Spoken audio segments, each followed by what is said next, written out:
Hi, welcome back guys. This is your friend, the MHA What If with another fanfiction. This is the first part of What If Deku Met a Girl with Bad Luck?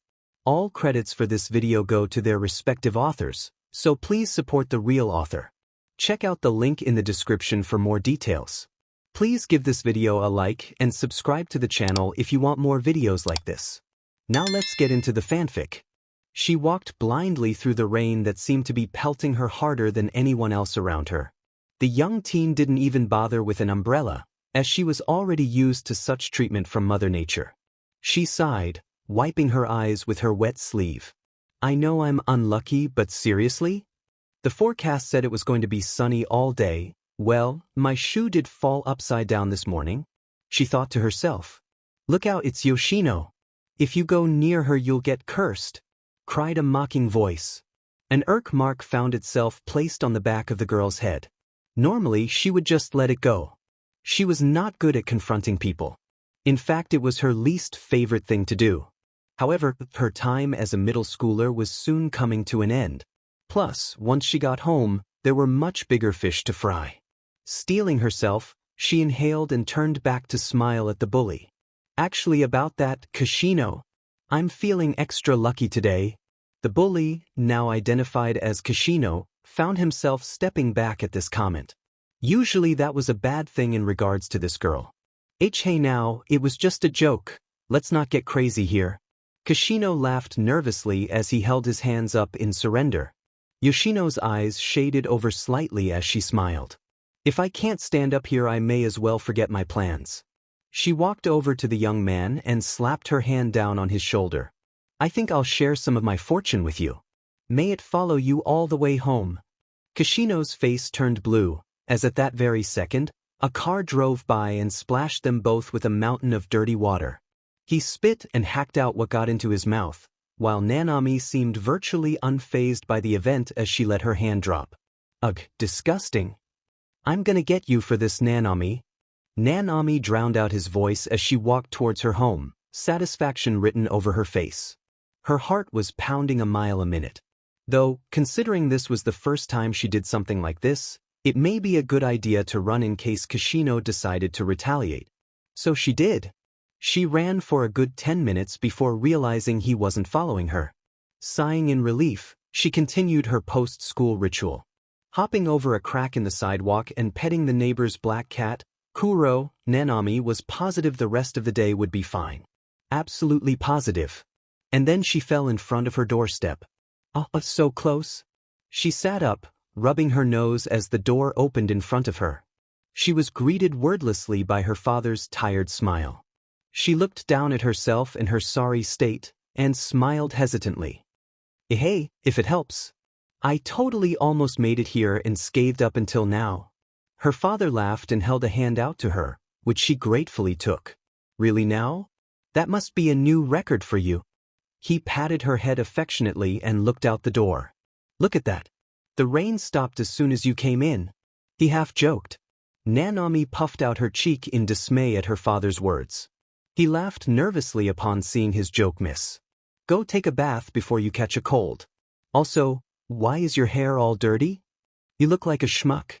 Deciding not to tell her father of her earlier interaction with Kashino, Nanami went upstairs to freshen up.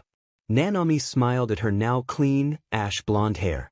Wiping her face with a dry cloth, she admired her freckles and the overall lack of damage to said face. Honestly, she considered today to be successful due to the lack of injuries. Glancing around her room, she spotted the application tucked safely under her pillow, out of the sight of her black cat, laying not too far away. Her brown eyes lit up in delight. He hadn't torn it up. She nodded excitedly to herself in the mirror. That's a good sign. All right then. She took the sheet of paper and carefully walked down the stairs. Not even waiting to reach the bottom, where her parents were waiting, she began her pitch. Okay, so you know how you guys asked me what high school I wanted to go to? She excitedly slid down the rails of the steps, landing on her feet. Another good sign. Her mother, a lighter blonde version of herself, glanced at her excited daughter in surprise and slight worry from her wheelchair. She looked at her husband, who was busy in the kitchen before returning her attention to Nanami. Have you already made your choice? There's still time, you know. Nanami ran into the dining room and held the paper behind her back. I've already decided.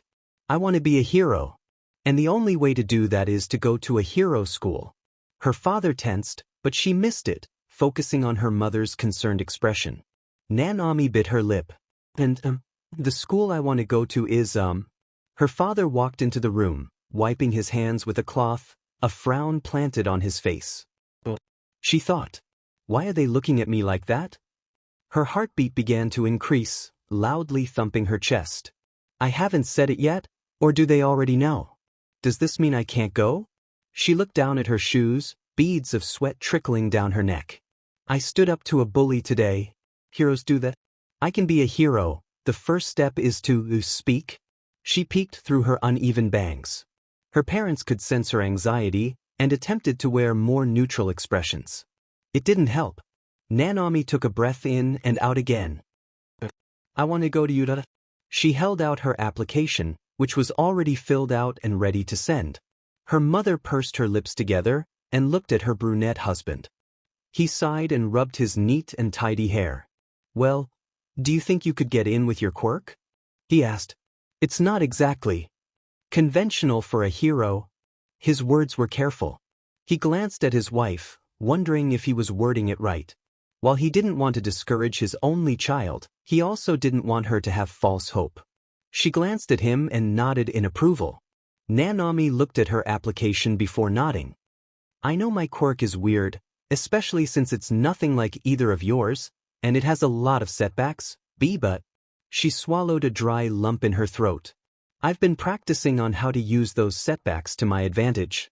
She closed her eyes and tried to calm her racing heart.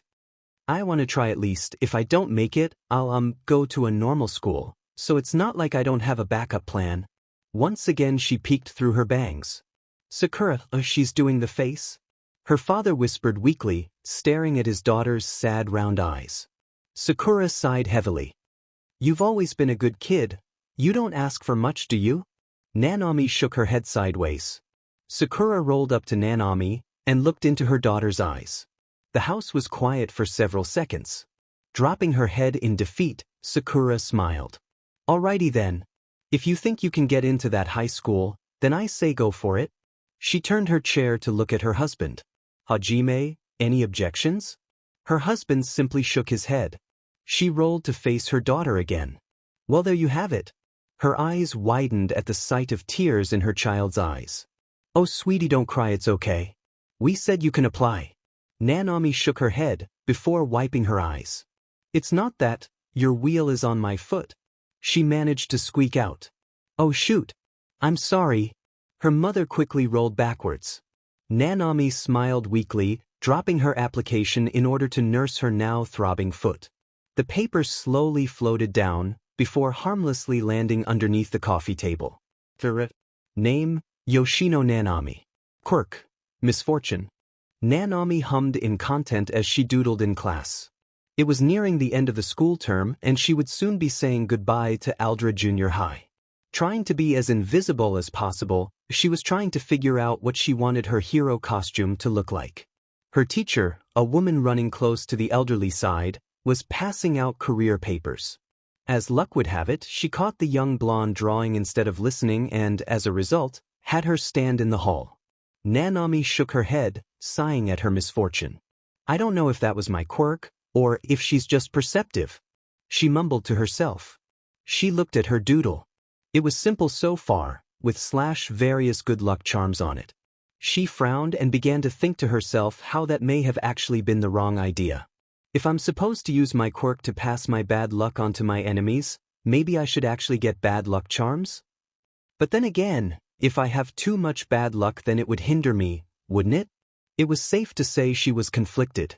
Sighing, she found herself wishing once again that she had one of her parents' quirks. Mom's quirk is really useful. Making plants move and grow on command, I can only imagine all the things I could do with that power. And if I had Dad's super hearing, I'd be pretty useful as an evacuation hero. Well, I guess Mom using her quirk in the garden instead is pretty useful. I think I've seen her make paint for art commissions with her plants. And Dad likes his police job, so who am I to complain? She thought to herself. The doctor had called her quirk a mutation, when a quirk appears out of nowhere, having no relation to the known quirks of the family. It had appeared when she was in kindergarten. Any school supply she had touched had magically stopped working, or water fountains would suddenly go crazy and spray her in the face. It took quite a while for Nanami and her family to realize this was a quirk situation. Before she knew it, the final bell had rung. Nanami went inside to collect her bag. The teacher asked why she didn't come in when she was called, to which Nanami responded. A loud boy was making explosions in his hands when he walked by, and I couldn't hear anything over his yelling. Of course, the teacher would call her when it was too loud to hear her. Nanami sighed and apologized, bowing unnecessarily deeply and leaving into the crowded halls. Nanami quietly shuffled through the flood of students making their way to their shoe lockers. She walked by the closed door of a classroom where she heard a few students who seemed to be in the middle of an altercation. Normally the timid blonde would quietly skulk by, but she found herself stopping at the sound of a familiarly rude voice. You know, if you really want to be a hero, there may actually be a way. Pray that you'll be reborn with a quirk in your next life, and take a swan dive off the roof of the school. Her eyes widened as she heard the sounds of explosions, followed by, something wrong? Nanami bit her lip, trembling before turning to face the door and swinging it open harshly, unexpectedly coming face to face with the bully. This surprised the four boys in the room, as the similarly hair-colored boy suddenly turned his red eyes to her. Her head barely went past his chest, causing her to have to look up at him. She steeled herself and glared at him, her hand behind her back to hide her trembling. She opened her mouth to speak, but nothing came out. The boy scoffed. "You got something to say, Freckles?" he taunted. Nanami's gaze fell to the floor in shame as she stepped to the side. "No, nothing, I just came to speak with that boy over there." She glanced at the green-haired boy who looked to be on the verge of tears. With Deku, the blonde boy looked her over, before scoffing. "Whatever, have fun." She mumbled a quiet, "Sure," as he walked away. He paused and looked over his shoulder. "I meant what I said, Deku. Don't even think about applying to UA or else." He and his friends continued to walk out. That triggered something in Nanami. Scowling, she whipped around and quickly ran after him, with Deku calling out to her, and brought her hand back. This jerk. Who does he think he is, talking to that boy like that, telling him to end his life over something like that? She thought angrily. With a resounding smack, Nanami slapped her hand onto his back as hard as she could. The boy stumbled forward slightly, before straightening out and glaring at her, a noticeable crackling noise coming from his palm. His friends frowned, sensing his rage boiling over, and took a few steps back. "Did you just fucking hit me?" he growled. Nanami looked at her hand, realizing what she had done. Cursing herself mentally, she frantically looked for an excuse. The boy glared at her, his crackling hand quickly turning into mini explosions. "There was a bug on your back, so I got it before it could bite you because He definitely didn't look like he believed her as he stepped towards her. Quickly she blurted out, "Because I thought you were cute?" She covered her mouth, blushing bright red and wide-eyed. The boy stopped in his tracks and frowned in what appeared to be confusion as he lowered his hand. "What?" His friends began to tease him, causing his cheeks to dust a shade of pink as he barked at them. "Shut the fuck up, you losers. I swear I'll kill you." Nanami flinched back. He looked at her again, watching as her brown eyes avoided his gaze. He looked away and turned around. "Whatever, this isn't worth my time, let's go." Stealing one last glance, he walked away angrily shouting at his friends. Nanami's legs felt weak as she watched him go. Sighing quietly as the worst of the terrifying event was over, she turned around to see the green-haired boy was gone. Remembering the harsh words that were thrown at him, she quickly ran to find him. Out of paranoia, Nanami went to the roof first. It was empty. Cautiously, she walked towards the edge, checking on all sides for a fallen body. She sighed in relief when she spotted Deku, walking around in search of something. She smiled a little before hurrying down, hoping to catch up with him. Quickly changing into her outdoor shoes, she ran out to join him. She found him in front of the koi pond, angrily staring at what looked to be a notebook. A charred one at that. Hesitating, she tapped on his shoulder, being sure not to activate her quirk on accident. This boy seemed unlucky enough. Excuse me, Deku-kun? Did that boy do that? Deku whipped back angrily. That's not my name. Nanami squeaked and recoiled in surprise. His eyes widened in recognition and held a hand out, waving it as if to fan away her fear. I am sorry. And my name isn't Deku. It's what Kaken calls me to make fun of me. My name is Midoriya Izuku. He quietly corrected. Assuming Kaken was a nickname for his bully, she nodded once. Me Midoriya-kun? She tilted her head in concern. Are you okay? That boy said some mean things to you. Her head was tilted down as she spoke to him. Midoriya tilted his head in confusion, finding that the action reminded him of a baby deer. He looked at his soaked notebook and felt his shoulders sag. Letting out a long sigh, he looked at Nanami and nodded. I'm alright, I guess. He's such a jerk. Just because I'm quirkless he thinks he can treat me like garbage. He began to walk away. Then again, me being so spineless doesn't help. Nanami frowned and considered following the boy. Are you still going to apply to UA? She asked cautiously. Midoriya stopped and hesitated, before nodding. Well, I think I understand how you feel, just a little. Midoriya turned back to look at her in confusion. You're quirkless too? Nanami tensed before shaking her head. She saw his disappointment and quickly backpedaled. My quirk is called misfortune. I bring bad luck wherever I go. Sometimes I can pass it on to others. I want to be a hero and go to UA too. And my parents said I can, but sometimes I worry that my quirk isn't suited for a hero. Like, what if I was saving someone and all of a sudden the floor collapses or something? That's happened to me before when my family went to an old inn. She found herself trailing off. Midoriya's hand itched as he looked towards his notebook, desperately wanting to write down such intriguing information. I didn't know a quirk like that existed. Nanami vaguely heard him muttering as he seemed to ponder what he was told. I think it could be useful. If you passed bad luck onto a villain, it would be good luck for your allies. Though I guess it could still be difficult since you'd still be affected. Nanami found herself smiling at the boy's consideration. That's a nice thought. But regardless, I don't think you should give up on going to UA. I heard they got rid of the rules saying you need a quirk to get in, so I'm sure there's still hope. She hesitated, realizing she was butting into his business and he possibly didn't want her pity. I am sorry, I should probably mind my own business. Besides, I don't want to pass any bad luck to you, so I'll see you later, she said meekly.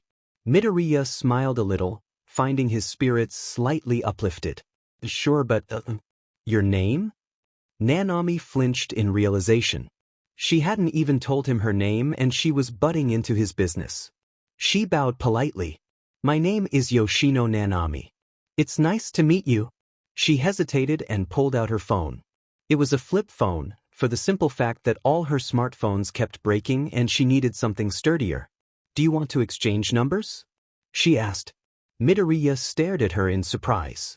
Both teens had found themselves blushing at her inquiry.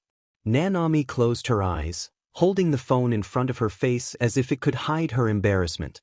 In case you feel like talking, or you're having a bad day? And not that I think you always get into bad situations or something. In her head, Nanami was willing herself to stop talking.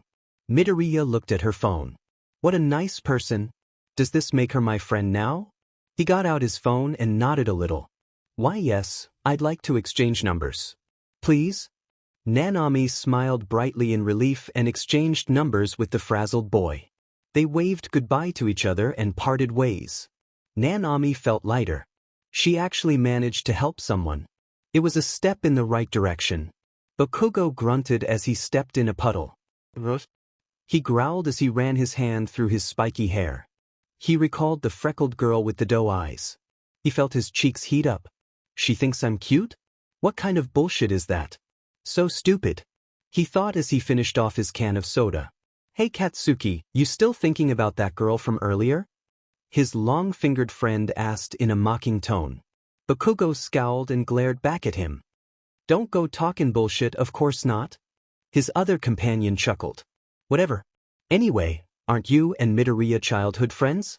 Don't you think you went a little overboard today? Katsuki stopped, scowling. It's his fault for getting in my way. He found himself recalling the boy in question's words from earlier. I may not have a quirk, but I can still try my best, can't I? He growled in annoyance. Someone needs to teach that nerd how the world works. Crushing and exploding the can in his hand, he tossed it to the side. I hate when he talks about heroes. He grumbled lowly.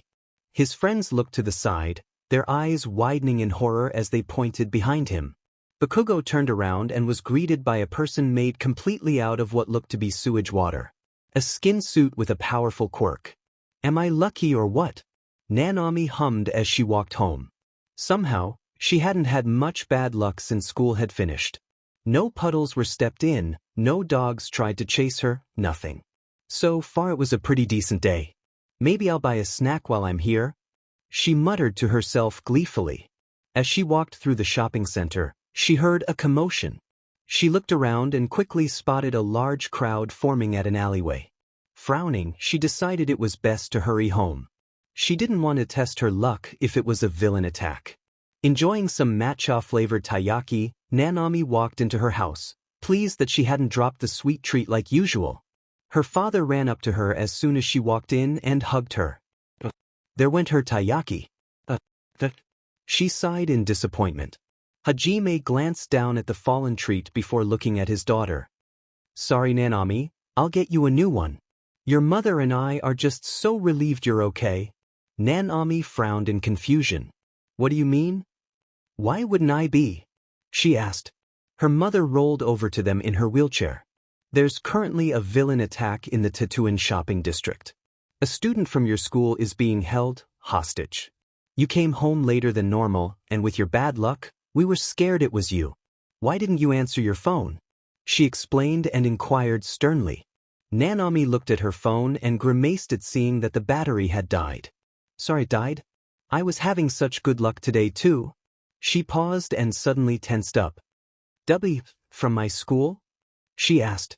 Sakura frowned a little and looked back at the living room. Yes. The news is covering it right now. The heroes aren't having much success though. She sighed and rolled back into the living room. Hey, there's the student. Oh my, it's a young boy, she exclaimed. Hajime quickly ran over to see. Nanami found herself trembling. A boy from her school? It couldn't be one of the boys she interacted with earlier, could it? She's almost positive she didn't use her quirk on either of them, so it couldn't be, right? She shakily walked up to the couch and sat down next to her father. The camera once again focused on the boy's face. Her blood ran cold. It was him. The bully from earlier. He was almost entirely engulfed in a sludge monster's body. It didn't look like he could breathe as it covered his mouth and nose. Kaken? She whispered. Suddenly, she remembered when she slapped him on the back and recalled all her sudden good luck. Oh no. And then suddenly, on the screen, a familiar head of curly green hair ran out into the fray.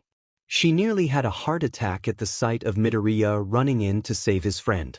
Her eyes widened in horror, hands flying to her mouth as she recalled when she tapped him on the shoulder and spoke to him for a long time. Oh my god, this is all my fault. She leaned forward, clasping her hands together and closing her eyes tightly. Please, please save them. Anyone please. She prayed mentally. Detruyit. Smosh. She released the breath she didn't know she was holding at the sight of All Might, the #1 hero. Holding back tears, she closed her eyes, falling back on the couch and letting her head hang on the back. Her parents looked at her in concern, but she ignored them as she reflected. I thought I had better control over my quirk on other people. Need to apologize the next time I see them. Nanami went to bed early that night. Hajime hummed as he was carrying a tray of pancakes and fresh fruit towards his daughter's room. Nanami had shut herself in throughout the entire weekend since the incident regarding her two schoolmates.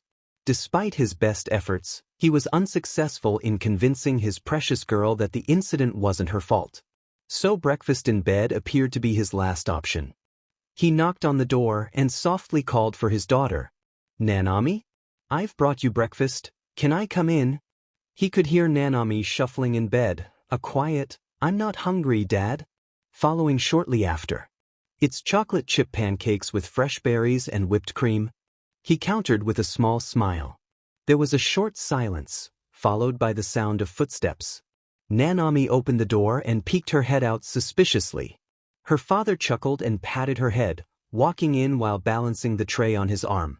He looked around his daughter's room, familiarizing himself with any new good luck charm she had acquired. Well, at least it was tidy. "Are you still upset by what happened with those boys? In the end they were alright, it's really okay. Besides, there's no proof that this happened because of your quirk," he said tenderly. He watched the lack of reaction in Nanami as she proceeded to eat her pancakes. She set her fork down after a couple bites and looked back at her father with crestfallen eyes. "Just like there's no proof that this didn't happen because of my quirk." Nanami sighed and placed her tray beside her. Resting her hands behind her, she leaned back and stared at the ceiling. "Can I really be a hero, Dad? Let's say it wasn't my fault. I walked past the scene. I keep thinking over and over, if I had stayed, what could I have done to help? It's haunting me. Because every time I imagine myself going against that sludge monster thing, I can't see how I'd be any help at all. Just how my bad luck could make it worse." Hajime puckered his lips in thought. He closed his eyes and found himself also thinking how his daughter could have been an asset to the situation. Furrowing his eyebrows, he struggled to see ways in which her misfortune could help. He could see her running forward like the green-haired boy, only to trip over something and end up in the villain's clutches. Beads of sweat appeared on his head as he imagined Nanami throwing something at the villain only for it to ricochet back at her and again end with her in the villain's grasp. Nanami frowned as she saw her father's expressions change several times. Shaking her head, she stood up, catching his attention. Taking a deep breath in, she slapped her hands to her cheeks. Right. She clenched her fists and looked at her father. "Dad, I've decided how I'll apologize to those boys," she declared. Her father opened his mouth only for her to cut him off. "No matter how you spin it, those boys were unlucky. So I'm going to apologize by being a better hero." She clenched her fist and stared at it. "Midoriya-kun is quirkless, and he won't give up. I'll meet him at Udare, and I'm sure that Kaken guy will be there too." She looked up and turned to face her father.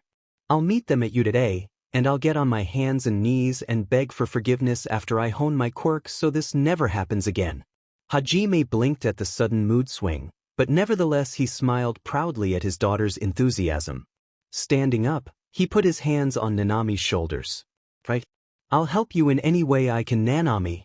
Now what's the first step?" he asked excitedly. Nanami whipped out her phone and selected Midoriya's number. "First I'm going to text Midoriya-kun some words of encouragement," she announced. Her father nodded in agreement. She glared at her phone with determination and lifted her thumbs. "Nanami?" Hajime asked softly. "Sweetie, why are you shaking so much?"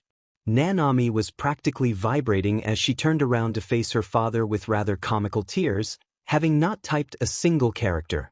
"Dad, I've never texted a boy before, what do I say?" Midoriya grunted as he pulled an old tire across the sand. All Might had chosen him as his successor, and he was to do some hardcore community service as his training. Honestly, it was really tiring when half the junk on the shore weighed as much, if not more than him. Suddenly his back pocket pinged, and he stopped just for a second to look at his phone. His eyes widened. A text from Yoshino-san? Glancing around to check if his mentor was watching, he opened the message. "Midoriya-kun, how are you? I saw what happened on the news a couple of days ago. You were really cool when you tried to save that boy. I know you'll be a great hero, and that's why I'm not giving up either. I'll definitely see you at Udare. It's a promise, okay? Yoshino Nanami." With a big smiley emoji at the end. Midoriya's cheeks burned slightly in appreciation. A promise? He looked at the tire and the surrounding filth blanketing the beach. Looking at his phone, he quickly responded, "I'll see you there," and hit send. Filled with newly found determination, Midoriya grabbed the tire and pulled it vigorously.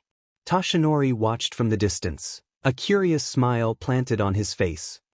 Well, he seems more motivated all of a sudden. His sweat dropped upon seeing the young boy fall over from pulling. I wonder if he realizes he'd have an easier time if he just rolled it? Small Might quickly jogged over to the boy to make sure he was uninjured. Nanami sat at her bed as she stared at the text she had sent to Midoriya. She found herself sweating at the sheer audacity of the message. She had written it out after 23 minutes of stressing, and had only sent it after getting approval from both parents. Her dad had insisted on making it more energetic, as her first draft had simply said, "Let's do our best to get into you, Midoriya-kun." Her mother didn't see an issue with it, but her father insisted adding more would get her feelings across more clearly. Though, looking back at the message log, she couldn't help but worry she had put her foot in her mouth. "I'll definitely see you at U.A. Why did I say that? With my luck I might not get in because I said that. Then he'll think I'm a liar." She groaned out loud. Looking at her phone again, she pouted. "Maybe I could erase it before he sees?" "Yeah, I'll do that." She moved over to the options button and was about to hit the option to delete the message, only for her to realize that the message had been read at that exact moment. Nanami groaned again and held her head in her hands. When her phone pinged, she squealed and threw it at the edge of her bed, startling her cat that had been relaxing on the corner. "Oh gosh. I'm sorry, Mio." She crawled over to the edge of her bed and pet her cat apologetically.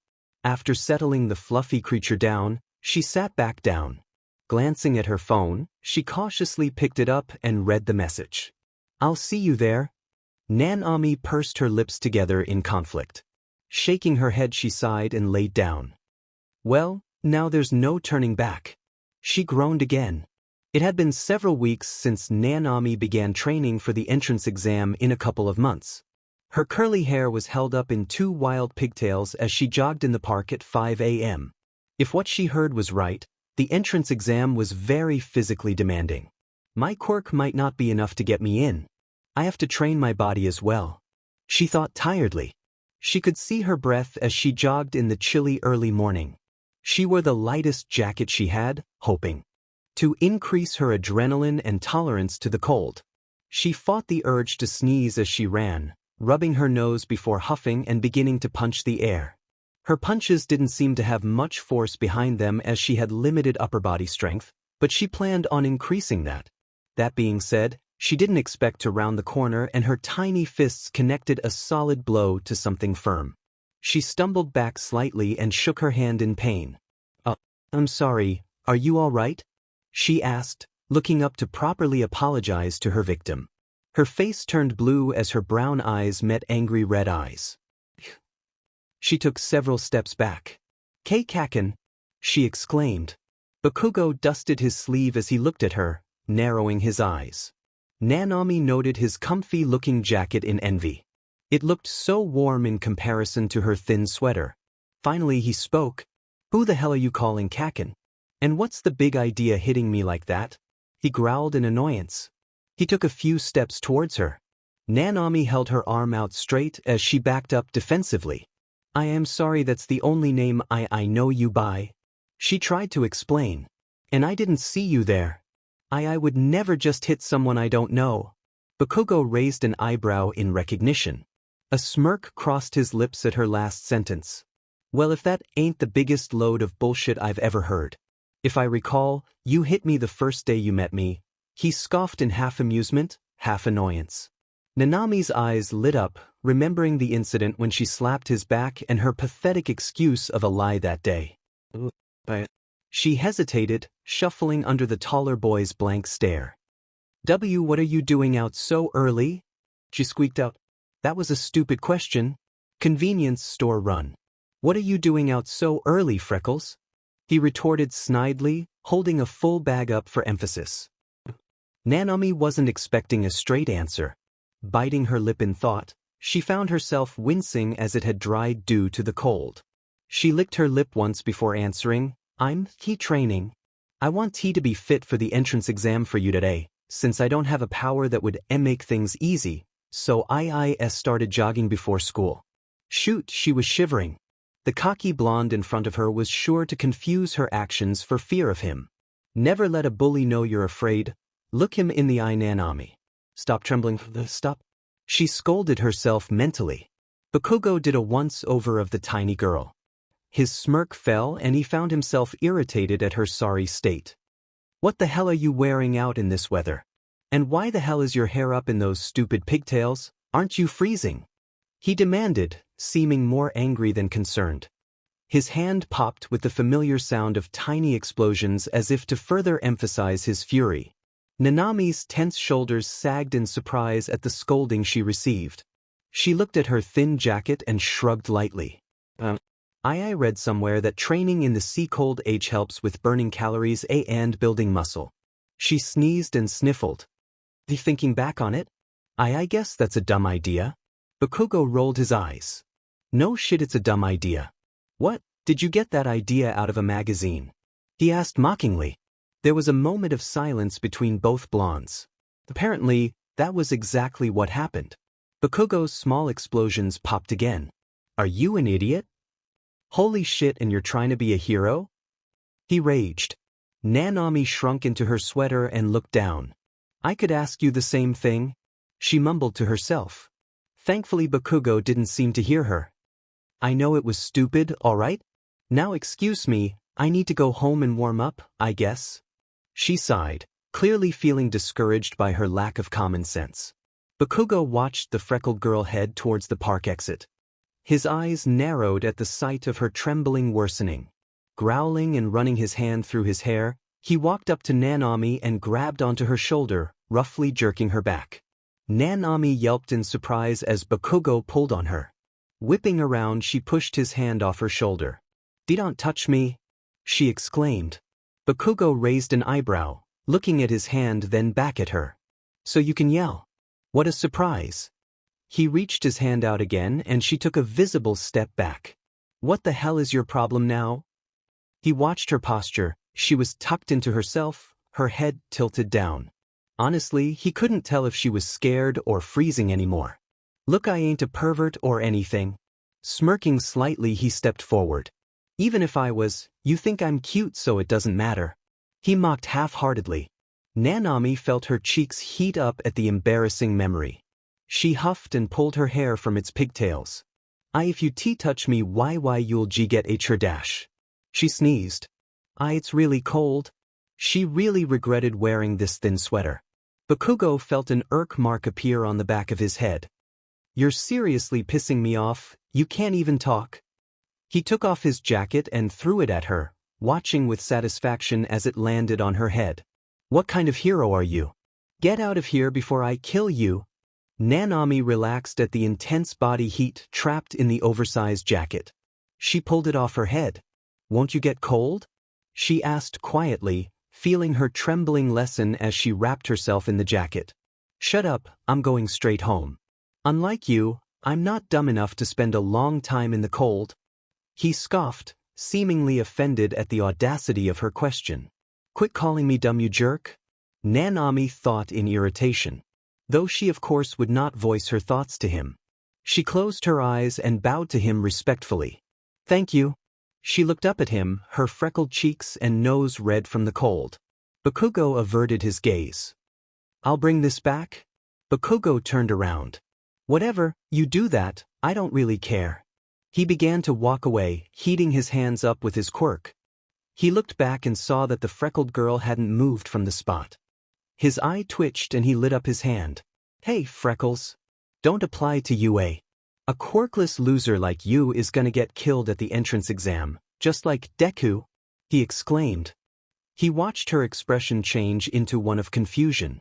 Nodding once, mostly to himself, he walked away towards his apartment. Nanami tilted her head.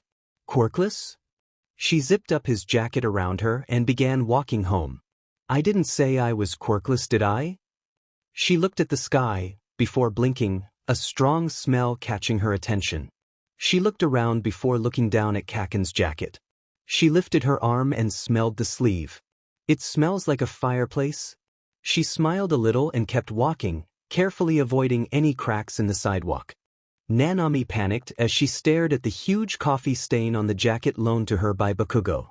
It was right over the chest, deeply sunk in, and appeared impossible to save.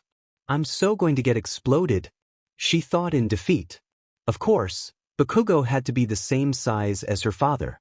Of course, her father had to try it on after she said it in the living room. Of course, he had to wear it with a cup of coffee for a picture because of how young and hip he looked.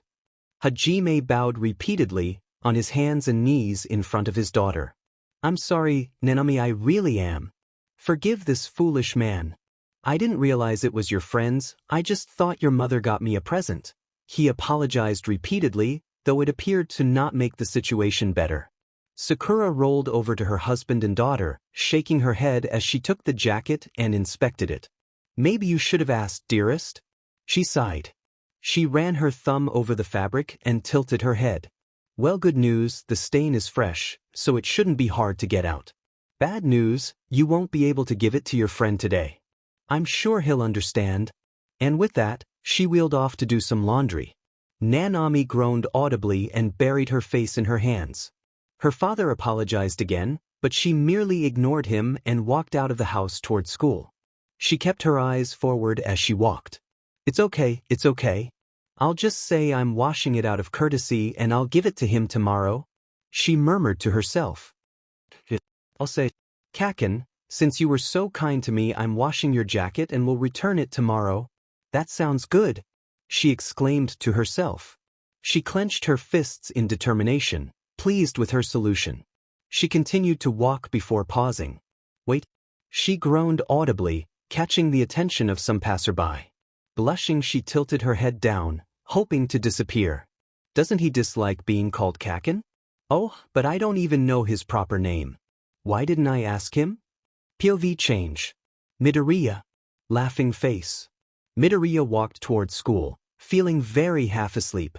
All Might's training regimen is exhausting, and then there's that chance that I'm not even compatible. He thought as he let out a mighty yawn and trudged on. His eyes wandered upward and lit up at the sight of Nanami. Picking up his pace into a jog, he quickly stood by her side.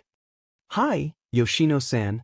Teach, I'm just washing it, I swear, she cried out. He watched in confusion as she heavily flinched. She slowly turned to him and relaxed immediately upon seeing her fellow freckled one. She nodded her head in greeting to him. Midoriya smiled a little. Geez, I thought I was shy, he thought in amusement. Are you okay? He asked, a small smile on his face. When she didn't immediately answer, his smile dropped. Wash what? Did something happen? Nanami pursed her lips. It was a worrying sight. She twirled her long hair around her index finger and tugged it slightly. Finally, she spoke. Kaken gave me his jacket earlier this morning. Just to borrow because it was cold and I was jogging in a thin jacket. She held out her hands and flexed them similarly to when Bakugo would make small explosions. I think he may have been keeping himself warm with his quirk, but... Midoriya's eyes widened. His fingers twitching with the need to write this information down. Kaken did something like that? Wait, he can keep himself warm? He put his hand to his chin in thought. If he can keep himself warm in winter, he'll sweat more, so even though he'll be a slow start, he'll still be able to produce more explosions. I wonder if he'd still be able to create big explosions against villains. Maybe if he concentrated explosions on being hotter, would he sweat more? Can he control the temperature of his explosions, or do they remain the same temp? He trailed off at the sight of Nanami's concerned expression. Sorry, I have a habit of muttering. Nanami nodded warily. I kind of thought you were possessed for a moment, she admitted timidly. Midoriya laughed nervously. I'd be lying if I said you were the first to say that. So Kaken gave you his jacket? That's surprisingly nice of him. Why would that? He paused and slapped his fist into his palm. Oh, I get it. Your quirk must have caused something to happen to it, he exclaimed. His sweat dropped as Nanami tried to hide in her school jacket. Right on the money. She looked back at him. I don't want him thinking I'm trying to stall, but my mom is cleaning it up, so... Midoriya nodded. You said you can pass your misfortune on to others and items, right? He asked. Nanami nodded. Maybe you should hold off on giving him the jacket. You wore it, so if something happened to it, it must have absorbed your misfortune. How long does it stay like that? Nanami paused and considered the jacket. I wore it for a couple of hours, She blushed, realizing that was probably unnecessary information. I was cold, so I fell asleep in it. Anyway, it's a big jacket on me. The time varies, but if I did pass my misfortune onto it could vary between 1 week and 1 month. She cringed at her own words, seeming worried about something Midoriya wouldn't understand. A whole month, huh? Why don't you just tell him? Kaken may be mean, violent, short-tempered, and an overall jerk of a person, but if you tell him you'll most likely be left off the hook. Tell him about your quirk and I'm sure he might understand and will be less likely to explode you. He offered. He watched as Nanami trembled and pondered if he could have worded that plan better. Nanami looked at her shoes. He thinks I'm quirkless for some reason. I think when I said I don't have a power that would make things easy, he misunderstood. Do you think he'd get mad? She asked. The school quickly came into view and Midoriya could see her tugging at her hair again. It seemed to be a nervous habit. Midoriya smiled weakly. Knowing Kaken, he actually might get mad. He always assumes things. He might think she deceived him. He thought. Frequently being on the receiving end of Bakugo's rage, he sympathized with the girl. Maybe it's time to change the topic for a while. He thought. Yoshino-san dash. You can just call me Nanami? She mumbled. He looked at her and saw she had a shaky smile. We're friends, right? So Nanami is fine. She paused and looked at her shoes. Or do you prefer Yoshino? I never really had friends so Midoriya's face turned bright red and he averted his gaze. Nanami-san is fine. Then you can call me Izaizuke? He covered his face in embarrassment. Having a girl call me by my first name? I never thought this day would come. I don't know if I'm ready for it. Izuken? Nanami offered hesitantly. Like Izuku, but with kun at the end. She hesitated and waved her hands anxiously. Or is that too informal? I'm sorry, am I being weird? Both freckled teens didn't say anything and hid their red faces in a differently awkward fashion. Many people walked past the two embarrassed students. They found them to be an odd sight but kept walking, regardless, muttering about their odd behavior. Izuku cleared his throat. I wanted to ask. Yoshino, I mean Nanami-san. Who's your favorite hero? He asked. Nanami pondered the thought as they entered the school. I'd have to say, Eraserhead? He's an underground hero, I doubt you know him. Izuku excitedly jumped into the topic. Eraserhead is the hero that erases quirks just by looking. He doesn't like being in the spotlight, so not many people know him. It's said he's trained in hand-to-hand combat, but there's not much video on him, but he's capable, they say. I heard he graduated from Uda and Dash. Izuken, you're very enthusiastic about heroes. She noted as she took off her shoes and placed them in her locker. Oh yeah, I guess I am. I've always enjoyed analyzing them. He smiled a little as he put on his school slippers. My all-time favorite is All Might. He saves everyone with a smile. I want to be just like him. He looked at his hand and clenched it into a fist. Once he grants me his quirk, I'll be even closer to that goal. Nanami smiled a little and nodded. That's a great goal. Even without a quirk, I'm sure you'll be an amazing hero. I'll be your first fan too. Izuku blushed as he adjusted his shoe. The same goes for you. I'll be your fan when you're a hero. He gave her a thumbs up, smiling.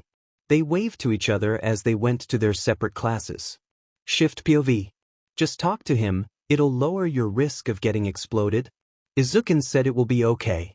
Don't be such a coward. Nanami thought to herself. She paused as she realized something.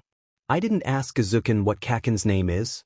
At this rate, he'll really think I like him if I keep calling him by this pet name, she groaned loudly. What an idiot. Oh, an idiot you say? Well, if you think so lowly of my class, you can stand in the hall, Yoshino-san. Her teacher hissed, standing right beside her desk.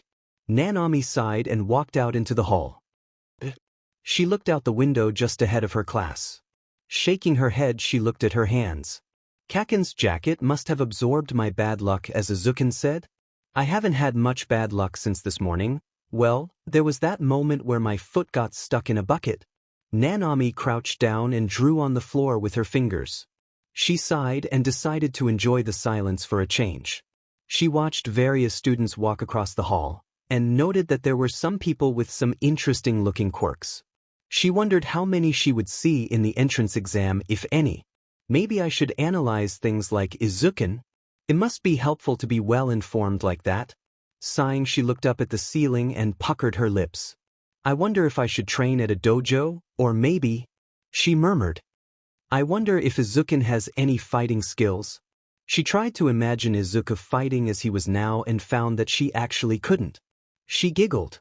He's so nice I can't imagine him punching anyone, she thought. She shook her head in frustration. I've got to learn somehow. The entrance exam is about showing off your quirk and skills or something. She wrapped the long section of her hair around her finger and tugged.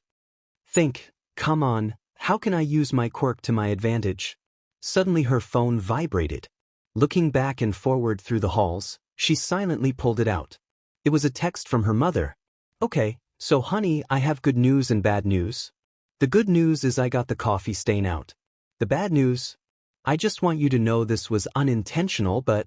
Nanami scrolled down and nearly screamed. The jacket Kaken had given her was originally a pale mustard yellow, with a pale beige fluff on the hood. Now, the fluff was pink and the jacket was an odd pinkish orange. Somehow a red shirt was left in the washing machine, even though I could have sworn it was empty, and it turned orange and pink. I'm sorry, but even I can't save this. After school, go see how much it costs and we will replace it. Nanami fell back on her bum. Yeah, it definitely absorbed my quirk. She whimpered. As soon as the bell rang, Nanami raced towards Izuku's class. She found that it was slightly easier to avoid getting swept away in the crowd. She spotted the door of his class and leapt out of the sea of students. What am I gonna do? What am I gonna do? She pulled the door open and again came face to face with the one person she dreaded seeing all day. Kaken and his friends. Her eyes widened.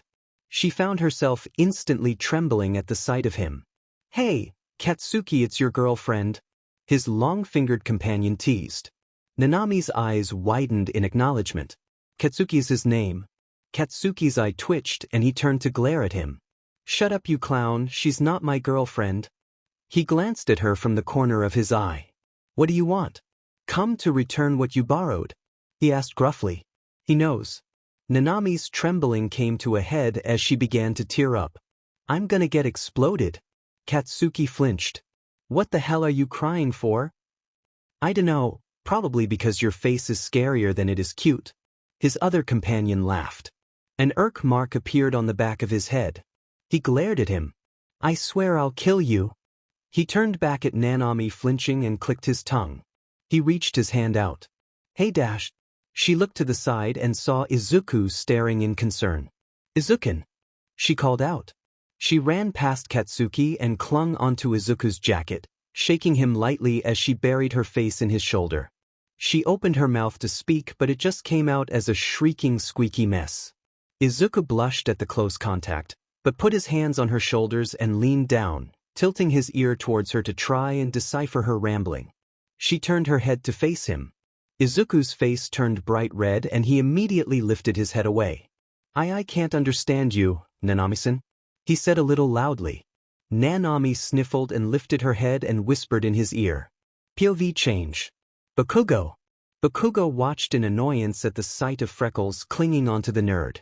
Wasn't he supposed to be the one she thought was cute? He scowled when Deku practically hugged her and got extra close to her. Just as he was about to leave, Nanami leaned up, while Deku's face was exceptionally close. To the untrained eye, it appeared they were preparing to kiss. And then Deku backed away, causing Bakugo to release a sigh he didn't know he was holding. What does he think he's doing? And did he call her Nanami? Is that her first name? How are they on a first-name basis? He paused at his thought process. Wait, why do I care? I don't. Then she whispered something. Deku jumped and looked towards him, before back at Nanami. She nodded and showed her his phone. Deku looked at it, eyes widening as he grabbed her phone. He looked at the jacket and pointed to Bakugo, who in turn glared at him. He looked back at Nanami. She buried her face in her hands and nodded. Bakugo felt his eye twitch. What the hell are you gossiping about? He marched over to them and grabbed Nanami's phone out of Deku's hand. Deku reached over and tried to grab it back. Kaken, wait before you look at that dash. Bakugo's hand popped in irritation, causing him to back up immediately. He scoffed and looked at the phone, eyes widening at the sight of his jacket. What the hell, is this my jacket? He looked at Nanami, bigger explosions emitting from his palm. What the hell did you do to it? That thing costs 20,000 yen. Nanami shrunk down. I am sorry. We tried to clean it but it got mixed with a red shirt and it bled an. I'll pay it back, I promise. I'll get you a new one. She looked down trying to hold back her tears. I'm sorry, I really am, it wasn't intentional. She muttered as she inched behind Deku. Bakugo clicked his tongue. He resisted the strong urge to kill her phone. But it better be the same one, I won't accept a knockoff. He shoved her phone back into her hands. Nanami's eyes lit up and she nodded. Why yes, of course. She nodded, wiping her eyes. Oh, it'll take it. While to raise some money since I'm not allowed to have a part-time job. She saw his eye twitch and just about jumped 3 feet back. I will get it though. I promise. His long-fingered companion looked back at him. A sarcastic smile plastered over his face. Katsuki, you're scaring the girl half to death. That is not how you pick up chicks. He went behind him and pushed him out of the class. He'll wait, but you're probably going to have to kiss him to make him forgive ya? Bakugo's eyes widened and he released several medium-sized explosions. What the hell are you saying? Don't lump me in with you perverts. He didn't see Nanami's expression as he was pushed out of the room. The second companion shook his head. Dude, you're asking for Katsuki to explode you? POV change. Back to Nanami. Nanami watched as they left, and could vaguely hear his yells getting further away. Her cheeks burned red as she glanced at Izuku. You don't think he'll make me kiss him, do you? Izuku laughed nervously and waved his hand to shoo away her worries. Don't worry, Kaken isn't interested in things like romance. He looked at the image on her phone. I guess it did absorb your misfortune. Have you been any luckier today? Nanami tugged at her hair in thought. Maybe a little. I didn't fall down any stairs or get splashed by cars. But I stepped in a bucket, so I guess I'm not completely lucky. That could mean that the bad luck on it has already started returning to me. She hesitated. His name is Katsuki? She asked. Oh, yeah, Bakugo Katsuki. You didn't know? I thought you liked him? Izuku asked in confusion. Nanami's eyes widened and she shook her head, wildly messing up her already unruly hair. No, Izuku, no. I said he was cute because... I mean, he is, physically, but I only said that because I was scared of getting exploded when I hit him. She poked her fingers together timidly. He's so scary, how do you deal with him? She whimpered. Izuku blinked and smiled a little. I just try to stay out of his way. Nanami only nodded. Somehow that sounded like a challenging feat. Nanami walked through the shopping district, kicking a can as she went. So far she was experiencing a pretty rough morning. She tugged at her hair in annoyance with herself. Here I want to be a hero, but I can't even talk to Bakugo-kun without freaking out. She looked at her hand. He has such a powerful quirk. Not only that, he looks like he's physically strong. How am I supposed to be able to compete with that? She clenched her fist. Will they even notice someone like me? Furiously, Nanami shook her head. No. Think positive, Nanami. Mom said to try to use your gymnastics background. You can use that somehow. She tried to pump herself up. Suddenly she missed the can and lost her footing, tipping forward. She began to frantically wave her hands in an effort to catch herself. Alas, it was in vain as she hit the ground face first with a resounding splat. Just as she was going to get up, she shrieked as she felt someone stepping on her head, only to immediately remove their foot. There was a long silence as she felt people staring at her. Ow! She groaned. My apologies, are you all right? The voice sounded cold but concerned. Nanami raised one arm, not lifting her head. No. I'm fine, just let me die in my shame a little longer. She waved her hand dismissively, her voice monotonous and defeated. She felt her hand being grabbed and she closed her eyes tightly. Close it in a box. Don't pass your quirk on. Don't do it. This nice person doesn't deserve it. She was lifted easily and felt her feet leave the ground for a second as if the person wasn't expecting her to be so light. I didn't mean to step on you. I didn't see you. Nanami dusted herself off and looked up at him. Her cheeks turned bright red, red like half of his hair. Her eyes wandered to the white half. She was so intrigued. He was the prettiest boy she had ever seen. And he was holding her hand. She shrieked and pulled her hand back. I'm sorry. I apologize, I was in your way, She began to back up. Why, you shouldn't touch me if you don't want anything bad to happen to you. The boy tilted his head in confusion before his eyes darkened when a hand placed itself on his shoulder. Are you threatening my son? Nanami's eyes widened as she looked up and saw the flame hero, Endeavor. Her expression twisted into one of confusion as the hero was out of his usual area. Her face paled as she looked back at the boy whose face seemed to twist into a greater rage as he shoved Endeavor's hand off his shoulder. No sir. Not at all. I would never. I just. Leave her alone. It was an accident. Even if she was threatening me, I stepped on her. There's no reason for this mistreatment, the pretty boy commented. Endeavor scoffed. You're too soft, Shoto. He looked at Nanami. I came here because we have some business to attend to. You're in the way. She locked eyes with the number 2 hero. Piercing blue eyes narrowed down at her. Nanami began to tremble with a subtle rage. Why is there so much hatred being directed towards me? I didn't do anything wrong, she thought, her eyes narrowing to fight back tears. Her fingers twitched. I want to give it to him. Bad luck. So much bad luck. She closed her eyes and began to imagine a black mist being sucked into a box. Lock it up. Don't let it spread. She let out a shaky breath and bowed deeply. I apologize. And with that she ran, refusing to look back. Nanami held a small stone in her hand. She clenched it tightly, her knuckles turning white. Focus. Focus, get it all out?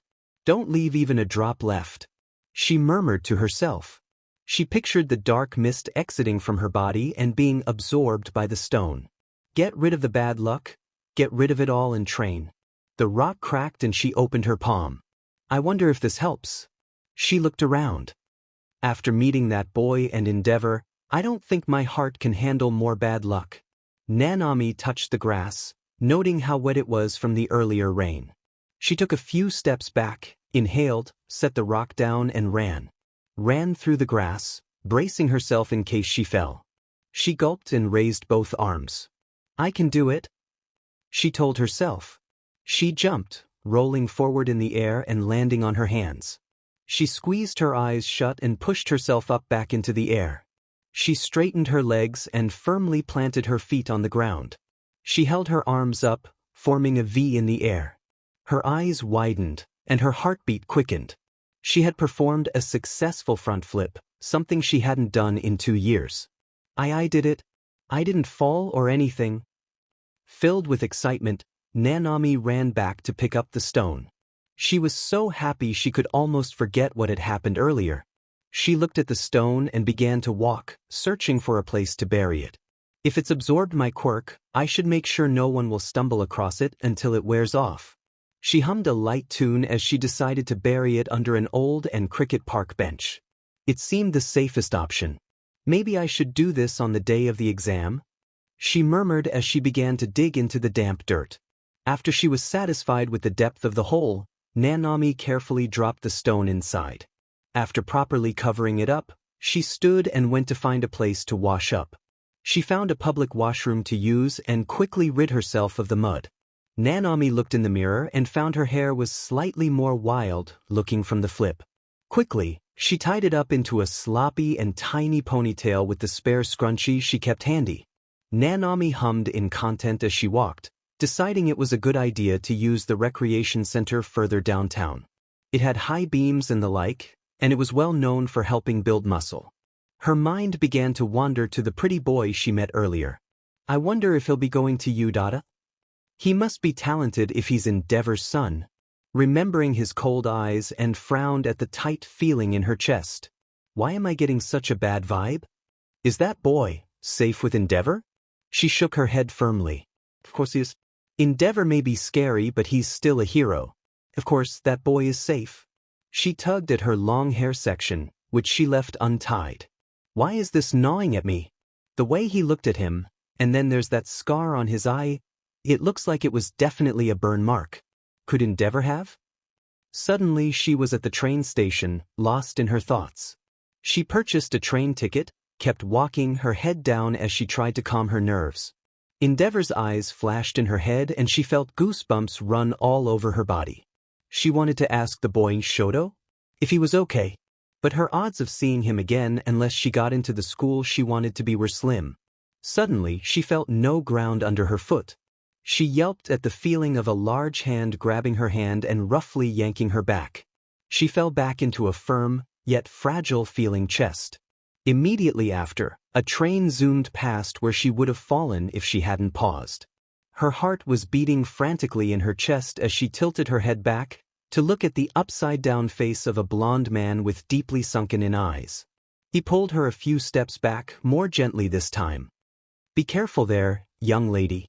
You almost got turned into a pancake?" He scolded her lightly. Nanami's brain finally seemed to register what had happened. In her concern for the boy she had met earlier, she had nearly fallen onto the train tracks. She felt her knees shake as she turned to face the man.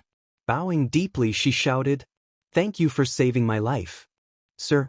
He nodded and tilted his head. "May I ask what occupied your mind so much you didn't realize you were about to walk off the station lines?" he questioned. Nanami frowned and glanced at her shoes, before looking up at the man. "I suppose it wouldn't hurt to tell you." The bony stranger walked over to a bench and sat down. He patted the seat beside him and smiled. "We have time until the next train." They sat on the bench, Nanami holding a soda given to her by the man in hand. She was careful not to mention the hero in question's name. Just that he was a man with an obvious fire quirk. The blonde stranger folded his arms in thought, after listening to her story. "Ah, so you were concerned over a stranger?" he summed up. Nanami shook her hand frantically, shaking her can while doing so. "Weiss, but he was my age. And it's just..." She glanced at her can, making a mental note to not open it for a while. "His father was so mean to me, and the boy looked so angry the second he spoke. There was just so much tension? Hatred? I don't know. Their eyes were so cold. I know it isn't my place to butt in, but..." She pulled her hand to cover her left eye. There was this horrible scar on his face. "I can't help but notice that it looked like a burn," she further explained. She looked to the side and saw the gentleman had an awkward, but gentle smile on his face. "Ah, I understand, you're concerned it's abuse?" he asked. Nanami nodded. He held his hand out to her. "Yagi Tashinori," he said, introducing himself. Nanami blinked and looked at his hand before taking it. "Why Yoshino Nanami?" Tashinori leaned back against the bench. "Yoshino Shaojo, I have to say, you're quite the interesting one. You seem to have quite the intuition there. By chance are you hoping to be a hero?" he asked. Nanami tugged on her hair, looking at her lap. "I'm applying for you today, but even though I'm training, I don't think I have much of a chance with my quirk." He tilted his head in confusion. "What do you mean?" he asked. She poked her fingers together. "My quirk is called misfortune. Basically, I bring bad luck everywhere I go. I can pass it on to people or objects at will, but sometimes it leaks out without me meaning to." Her eyes softened. "Remember those boys who got involved in the slime monster incident?" Tashinori nodded, recalling when he saved the two boys as All Might. "Ah, yes. That was a month or two ago, wasn't it?" he asked, feigning ignorance.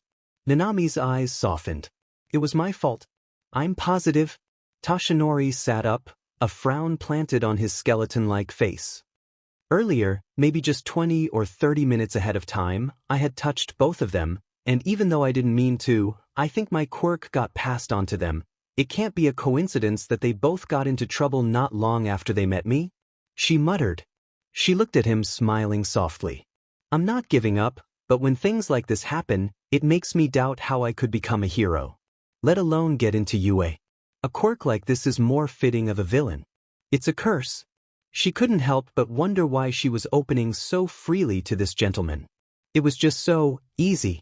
Toshinori smiled and shook his head. Don't say things like that, Yoshino Shoujo. Your quirk is only as useful as you make it. Maybe there's more to it? He patted her head, catching her off guard. You have the heart of a hero, my girl. I think you'll do just fine if you learn to manage that quirk. He chuckled. He removed his hand from her head, smiling. Go ahead and apply to UA. Once they see that heroic spirit of yours, I'm sure you'll pass. A hero is strong in more than just physical strength. It's all about heart, and you've got plenty of that. He stood up. And don't blame yourself for that incident. Who knows, something good may have come out of it. Nanami touched her hand to her head before smiling a little. She stood at the sight of the train. Ajisen, I apologize if this sounds rude. But are you a teacher? I've never spoken so casually to a stranger before. Cringing at the term Ajisen, Toshinori smiled a little. I actually just accepted my first teaching job. So I suppose you could say I am. Nanami smiled and bowed to him. I appreciate your kind words. I will do my best to get into a high. Even with this disadvantage I have. She stood up and waved to him, setting her soda in her bag and boarding the train. Nanami nodded her head in another small bow, watching as he waved to her with an obvious smile on his bony face. I can't give up. Heroes don't give up. Looking up at the bars on the train, she puckered her lips and grabbed onto it. Despite the odd looks she was receiving from other passengers, Nanami began doing half chin-ups on the subway. Her upper body strength still seemed to need work. Shift POV Toshinori. Toshinori let his hands sit on his lap. He watched as the ash blonde continued to wave to him as the train left, before catching a glimpse of her grabbing onto the high bars in the train. He looked at the sky. It looked ready to rain. He stood up and dusted off his pants, nodding to himself. Well now, if I hadn't already chosen Midoriya Shounen as my successor, honestly that young lady would have been quite the candidate. He chuckled as he waited for his train. Though, if it really was thanks to her quirk that we met, I suppose All Might will have to thank her one day. He closed his eyes with a smile. I believe that child is what they call a diamond in the rough? Nanami counted in her head as she swung on the high beam in the recreation center. After completing 3 full circles, she let go, twisting in the air, and landing on her feet, stumbling forward slightly before standing up straight. She rubbed the back of her head sheepishly at the applause she was given by her parents. Her mother wheeled over to her, her father close behind. Nanami, that was an excellent landing, she said in praise. She held her daughter's bottle up to her. You've really improved your control there. Nanami smiled as she took it, looking at her mother gratefully. Honestly, I never would have thought about using gymnastics to pursue my hero goal. I have to thank you for this, Mom. She dug through her pockets and pulled out a small stone. And I'm definitely thanking you for this, Dad. She looked at her father. Well, you were so excited when you told us about pouring your bad luck into a rock. I thought this would help. I even got it blessed at the shrine so that it can absorb more. Yeah, I appreciate that. She held the stone in the air. Its blue color changed to a vibrant purple as the sun passed through it. It's pretty too. She sighed happily. So, how long does your bad luck typically stay in their dash? Her father stopped mid-sentence when a ball bopped his daughter on the head. I see it's already coming back, huh? Nanami was crouched onto the ground, holding her head in pain. Ow. Nanami tied her shoes, making sure to double knot them. She was 1 block away from the school of her dreams. She couldn't afford to let her training be wasted. She looked straight ahead, ignoring the fear of her quirk getting her lost. Tightening her scarf slightly, she spotted a familiar head of unruly green hair. She ran up to him with excitement and slapped his back in greeting. Izuken! She squealed. Midoriya stumbled forward a bit before looking back at her and smiling. Yoshinoer, Nanami-san, are you ready? He asked, his smile wavering at his little mix-up. Nanami clenched her fists with determination. Definitely. I've been building up muscle, and I fall a lot less even with my quirk. These last 10 months were definitely not wasted. She squealed. Midoriya blinked at her enthusiasm. Same here. Is it me, or are you a lot more upbeat than usual? He asked, tilting his head. I'm almost envious. Nanami shook her head. Of course not. It's because it's Izuken. I can only talk to you like this, she explained, frowning as if it were obvious. When we talk I just feel fired up. She smiled brightly. I would get discouraged and then I'd be like, Izuken wouldn't give up. Then I just keep going. She turned to face an empty space in the crowd. It's because of you inspiring me to train that I can do this. She ran forward and did a triple front flip, making sure to avoid her skirt falling as she did so. Landing with her feet together, she turned to him expectantly. Midoriya watched in amazement, his cheeks pink from the constant praise. Geez, now I'm getting excited too? He smiled confidently at his companion. This is it, our first steps to becoming heroes. Watch me take it.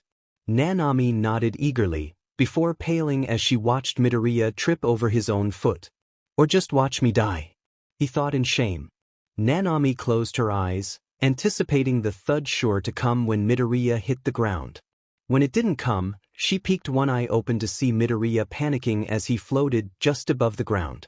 She watched as a brunette girl gently set him down.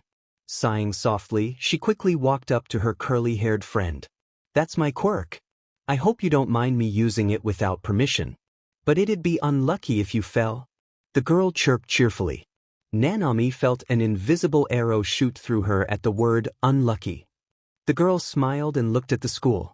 Isn't this exciting? She asked. Nanami cringed at the sight of her friend struggling to form words in response to the bubbly girl. Well, let's do our best. See ya. She waved and walked away. She brushed shoulders with Nanami, quickly apologizing as she continued. Nanami stepped closer to the green-haired boy. Izuken, are you okay? Sorry, you probably fell because of my dash, she began. Midoriya trembled before excitedly turning to her. Did you see that? I talked to a girl, he exclaimed. Nanami deadpanned, her lips puckered in distaste. Does he not remember that I'm a girl? Not only that, but he also didn't even say anything. Though he looks happy, I'll just keep this to myself. Doing her best to hide her disappointment, she nodded in acknowledgement of his excitement. You sure did interact with her. Nanami shuffled through the auditorium, looking at the numbers on the seats. She was number 7112 and found herself seated next to a handsome yet stern-looking boy with glasses. She looked around and was amazed to see all the students that had applied. She saw some interesting characters passing by her but made no effort to converse. She locked eyes with a tired-looking boy. She tilted her head as she found his wild purple hair reminded her of someone. She smiled nervously as he stared at her, before continuing on his way. She hesitated before fiddling with her card. It read Area C. As the auditorium was filled, the lights shut off. Nanami rubbed her eyes at the sight of present Mike, the voice hero. She could faintly hear Midoriya and Bakugo talking a few rows behind her. Her shoulders loosened as she found a silent comfort knowing the green-haired boy was close by. Not Bakugo, though. She still owed him a coat. She was listening to the hero standing ahead when the boy sitting beside her suddenly stood up and raised his hand. She found his long question about the number of foe villains to be unnecessary, as it was likely to have been answered had he just been patient. It was when he turned back to face Midoriya that she became concerned. In addition, you with the curly hair. You've been muttering this whole time. It's distracting. If you are simply here for leisure, I urge you to leave immediately. Nanami scowled as she watched Midoriya apologize, panicked at being the center of attention. This guy, what's his deal? Izuken was still pretty quiet and he's distracted by that? Is he a bully or something? Her scowl deepened as she considered giving the loud boy bad luck. I'm sure he's just uptight. She sighed and continued to focus on what was being said. She tugged on her hair, finding herself uncomfortable sitting next to him. She watched as those around her stood as the presentation was over. She glanced at the boy beside her, debating as he began to leave. She inhaled before closing her eyes tightly and grabbing his sleeve. He stood stiff as he turned to her. Can I help you? He asked. Nanami stared at her hand in disbelief, before quickly letting go. Confrontation is so terrifying. But I want to stand up for Izuken, she thought timidly. She looked up at the stiff standing gentleman. I want you to apologize to my friend," she stammered out quietly. The boy frowned. "Excuse me? Do you mean the curly-haired boy?" Nanami nodded a little. "What you did was, it was mean and you unnecessary." Her face burned with anxiety as she continued. Heroes can't expect. She heard her heartbeat loudly in her chest as she continued. They can't expect a controlled environment. So for you to get distracted by Izuku's muttering shows how you'll be in wilder situations. She clenched her fists. "And why you were way more distracting too. So you should apologize," she exclaimed. The boy stared at her with wide eyes. For a moment, Nanami found herself intimidated by his intense stare. He lifted his arm up high, in an odd, robotic fashion. Nanami closed her eyes, bracing herself for what looked to be an incoming smack. Instead, she found the boy to be politely holding his hand out to her. "What is your name?" he asked. Nanami blinked. Without taking his hand, she cautiously replied, "Yoshino Nanami? Yoshino Nanami. I am Ida Tenya. The things you have said were very persuasive. If that boy with the unkempt hair does well in the exam, I shall thoroughly apologize." He nodded firmly to her before taking his leave. Nanami found herself feeling envious of the young man's energy. Shaking her head, she made her way to the bus that took her to her assigned zone. Nanami held a broken pipe she had found in frustration. She watched all the robotic villains tear the fake city apart. She had gained 10 points by smashing gaps in the one-pointers with her bad luck-infused pipe, but there was little doubt that the people surrounding her were way ahead of her. How do they expect people with a terrible quirk like mine to be noticed? She whimpered as she ran. I can't imagine how Izuku is doing. She spotted a three-pointer and tugged her hair. There was no one else around. This was her chance. Nanami ran up to the robot and jumped up when it slammed its arm towards her. She flipped onto its back and held onto it. Carefully, she poured her misfortune into it.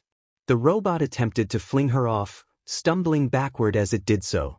Nanami held on tightly as she grabbed her pipe and jammed it into its red eye. She tightened her grip as it began to stumble towards a fallen line, practically dripping with electricity. Her eyes widened and she jumped off, failing to take her pipe with her. The three-pointer fell and quickly short-circuited. 13 points?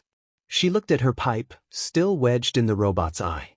No doubt touching it now would electrocute her. Shoot, now what am I going to do? She cursed at herself. Did you need that pipe? A voice asked. Nanami turned around to see a friendly-looking boy with blonde hair with a notable black stripe in it. She tilted her head and looked at him before back at the pipe. She frowned, before nodding with a sigh. My quirk isn't good for this kind of enemy. I need it, but I'll get. She muttered. She watched as the boy walked up to the robot. Hey, wait, you'll get electrocuted. The boy quickly pulled the pipe out, jumping back at the sparks that flew upon doing so. Don't worry, this isn't something that bothers me too much. He walked up to her and placed the pipe in her hand. Here you go. How about after this we get some lunch? Seems fair since I helped you, right? Nanami blushed at the sudden invitation before suddenly looking up and shrieking. She quickly launched herself at the boy, pushing him out of the way of some large fallen debris. She sat up as she looked back and saw how bad the damage was. It wasn't an understatement to say the giant rock would have badly injured them. I mean, I like your enthusiasm, but now isn't really the time for this. Besides, I'm pretty sure there are cameras everywhere. Nanami blinked and looked down. She blushed deeply upon realizing she was basically straddling this complete stranger. She shrieked and jumped off of him, grabbing her pipe and running away despite his protests. How embarrassing! I hope my parents don't find out about that. She held her pipe tightly and shook her head. Focus, Nanami. Only a few minutes left and you only have 13 points. Unlucky Thurn, she told herself. She looked around and paled, realizing a majority of the robots had been claimed. She ran, desperately searching for even one more robot. 2 minutes left. Present Mick's voice echoed out. Nanami's eyes widened as she began to look more frantically. None. There were no untouched robots to be seen. Suddenly the ground began to shake. She jumped at the sheer force of the quake. And then, she looked up. A large robot that easily towered over the buildings. The obvious zero-pointer. Nanami nearly dropped her pipe at the sight of it. The beast lifted its arm and let out a terrifying sound as it slammed its fist to the ground. The ground shook again, violently enough that Nanami and many others were thrown into the air along with large chunks of debris. She landed ungracefully on her side, scraping her hand in the process. Many students screamed and ran from the monster. She got up to do the same, hissing in pain. She made it only a few steps before she heard it. "My leg is caught." Nanami stopped and turned around. She saw the tired-looking boy from earlier.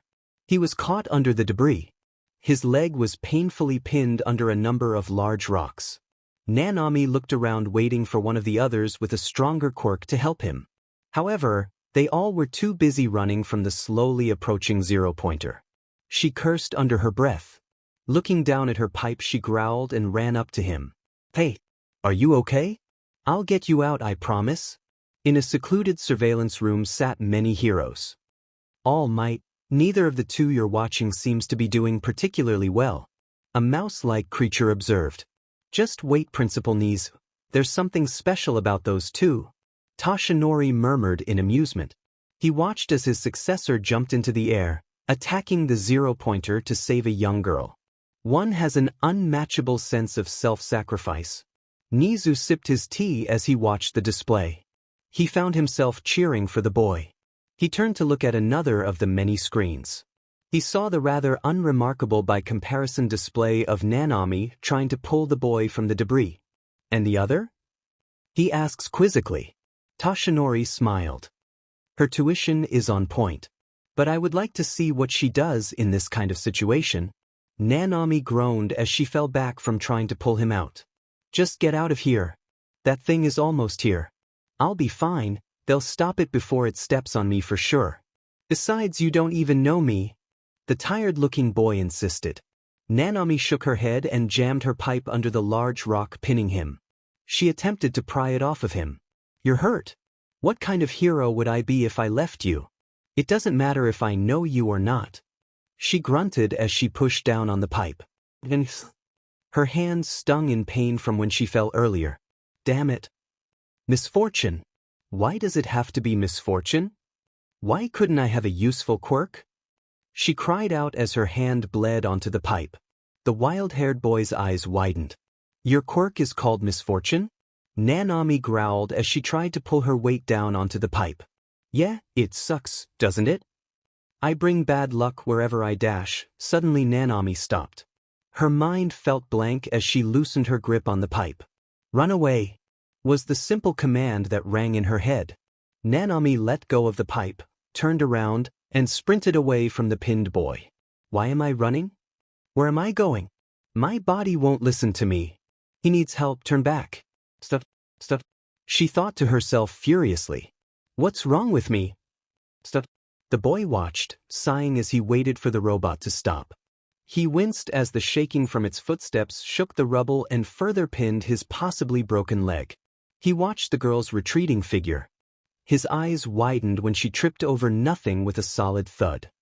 He cursed to himself as he watched her look around before locking eyes with him. What just? Nanami muttered. She looked at her hand and flexed it. She was back in control. She looked at the zero-pointer.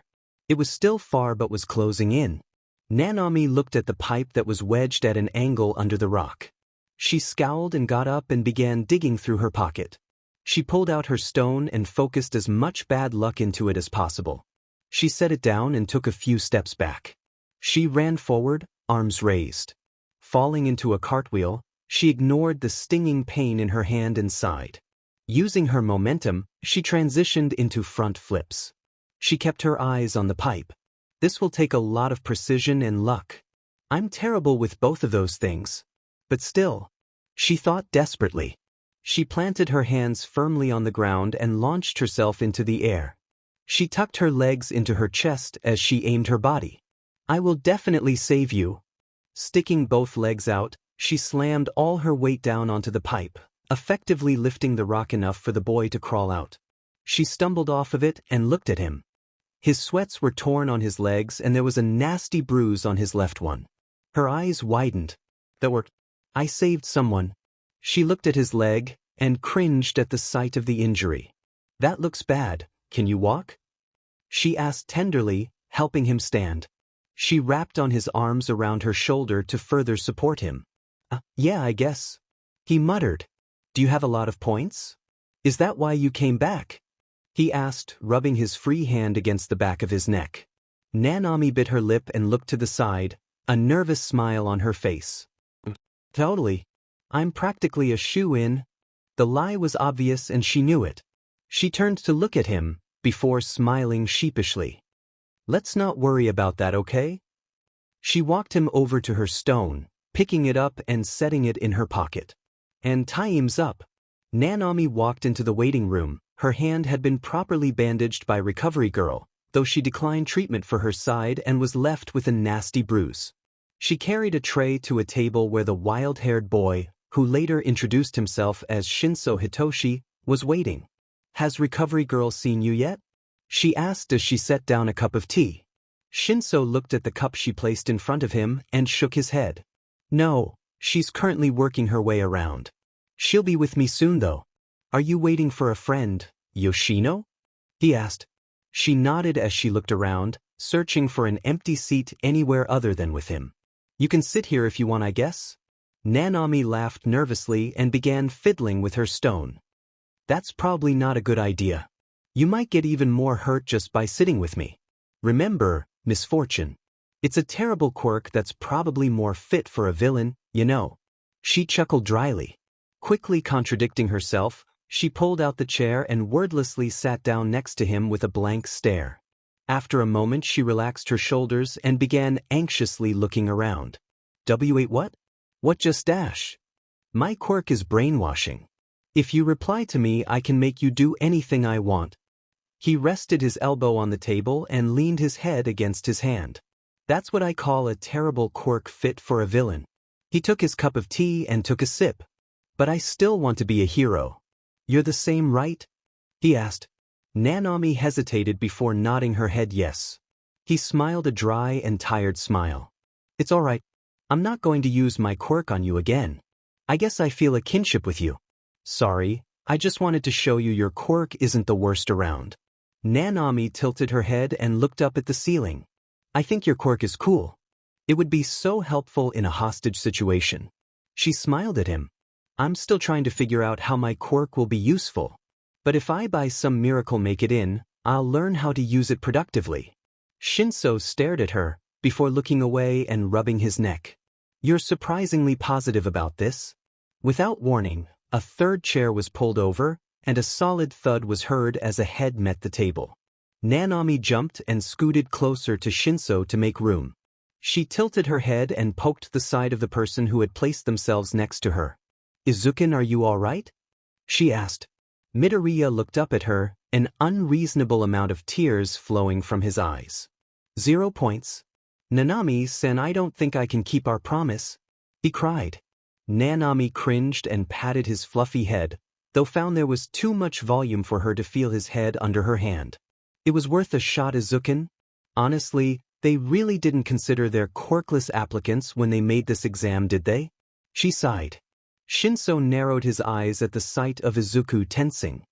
About that, my quirk did manifest, finally. But I couldn't use it right and I still ended up with a big fat 0. He dropped his head onto the table again, causing Nanami and Shinso to jump, as the thud from this drop was much harder than the previous. There are other hero schools. If you have a quirk now, you stand a better chance, right? What about Shiketsu High? I heard they're pretty comparable to you. She offered. Midoriya peeked at her before looking down at the table. Oh, did you choose a different hero school? Shinso lifted his head from his hand, frowning. Did you only apply to U.A? That's stupid, you should always have a backup plan. Midoriya groaned into his hands. But I promised Nanami we'd meet at U.A. Wouldn't it make me a liar if I applied somewhere else? Nanami shrieked and grabbed him by the shirt. She furiously shook him, rocking his whole body back and forth. Are you insane? This is your future we're talking about. I wouldn't have gotten mad if you applied to another hero school. I don't even think other schools are accepting applications right now. I should have made the promise more vague. She let him go and put her hands to her cheeks in horror. Oh God, what if it's my fault? I shouldn't have slapped your back this morning. What if that's why you didn't get any points even with a quirk? No, it's not your fault, Midoriya exclaimed. I was too slow. If I was faster this wouldn't have happened. I only have 13 points. Nanami cried. Shinso and Midoriya's eyes widened. What? They cried in unison. Nanami's eyes watered as she nodded her head. I was hoping you somehow did better than me so at least one of us would get in. I'm sorry Izuku and I failed you. She let her head fall onto the table. I'm a promise breaker. And she proceeded to wail into her arms. Oh no, please don't cry. I'm sorry, I should have tried harder. I broke the promise more than you, at least you got some points. I didn't get any at all. Midoriya wailed as he proceeded to cry into his hands. Shinso slowly sank down into his seat, trying to hide his face with his hands as they received quizzical stares from other applicants and adults. Stuck at a table with two loudly crying teens, the tired boy just wanted to disappear. These two are exhausting. Izuku? Izuku? Honey, are you okay? Why are you smiling at that fish? Izuku blinked and looked at his concerned mother. No, I'm okay. He proceeded to eat his food, sighing quietly. I'm just feeling a little guilty, you know? I got a 0, after just barely passing the written exam. Setting his fish down, he fiddled with his fingers. I promised Nanami-san, but I don't think I got in. Venom. Yoshino, right? Is she your girlfriend? You talk about her a lot. Inko observed. Izuku snapped his chopsticks, looking at his mother with wide eyes. No? Sorry, that may have been a rash assumption, she said awkwardly. Izuku blushed and stood up. She's not my girlfriend. She's just my friend that happens to be a girl. He tossed the broken chopsticks into the trash and got a new pair. It just bothers me. I finally have a quirk and I might not even get to learn how to use it. Oh, Izuku. Inko walked up to her son, smiling as she took his face in her hands. It'll be okay. Even if you don't get into Yui, you'll always be my hero. She kissed his forehead and nodded assuringly. Now come finish your dinner. Izuku smiled a little and nodded. Yeah, thanks Mom, he said softly. Nanami counted the yen in her wallet one more time before stepping into a clothing store. She was wearing the jacket given to her by Bakugo. She admittedly enjoyed the fireplace smell it gave off, and the extra space in it made her feel warmer and comfy.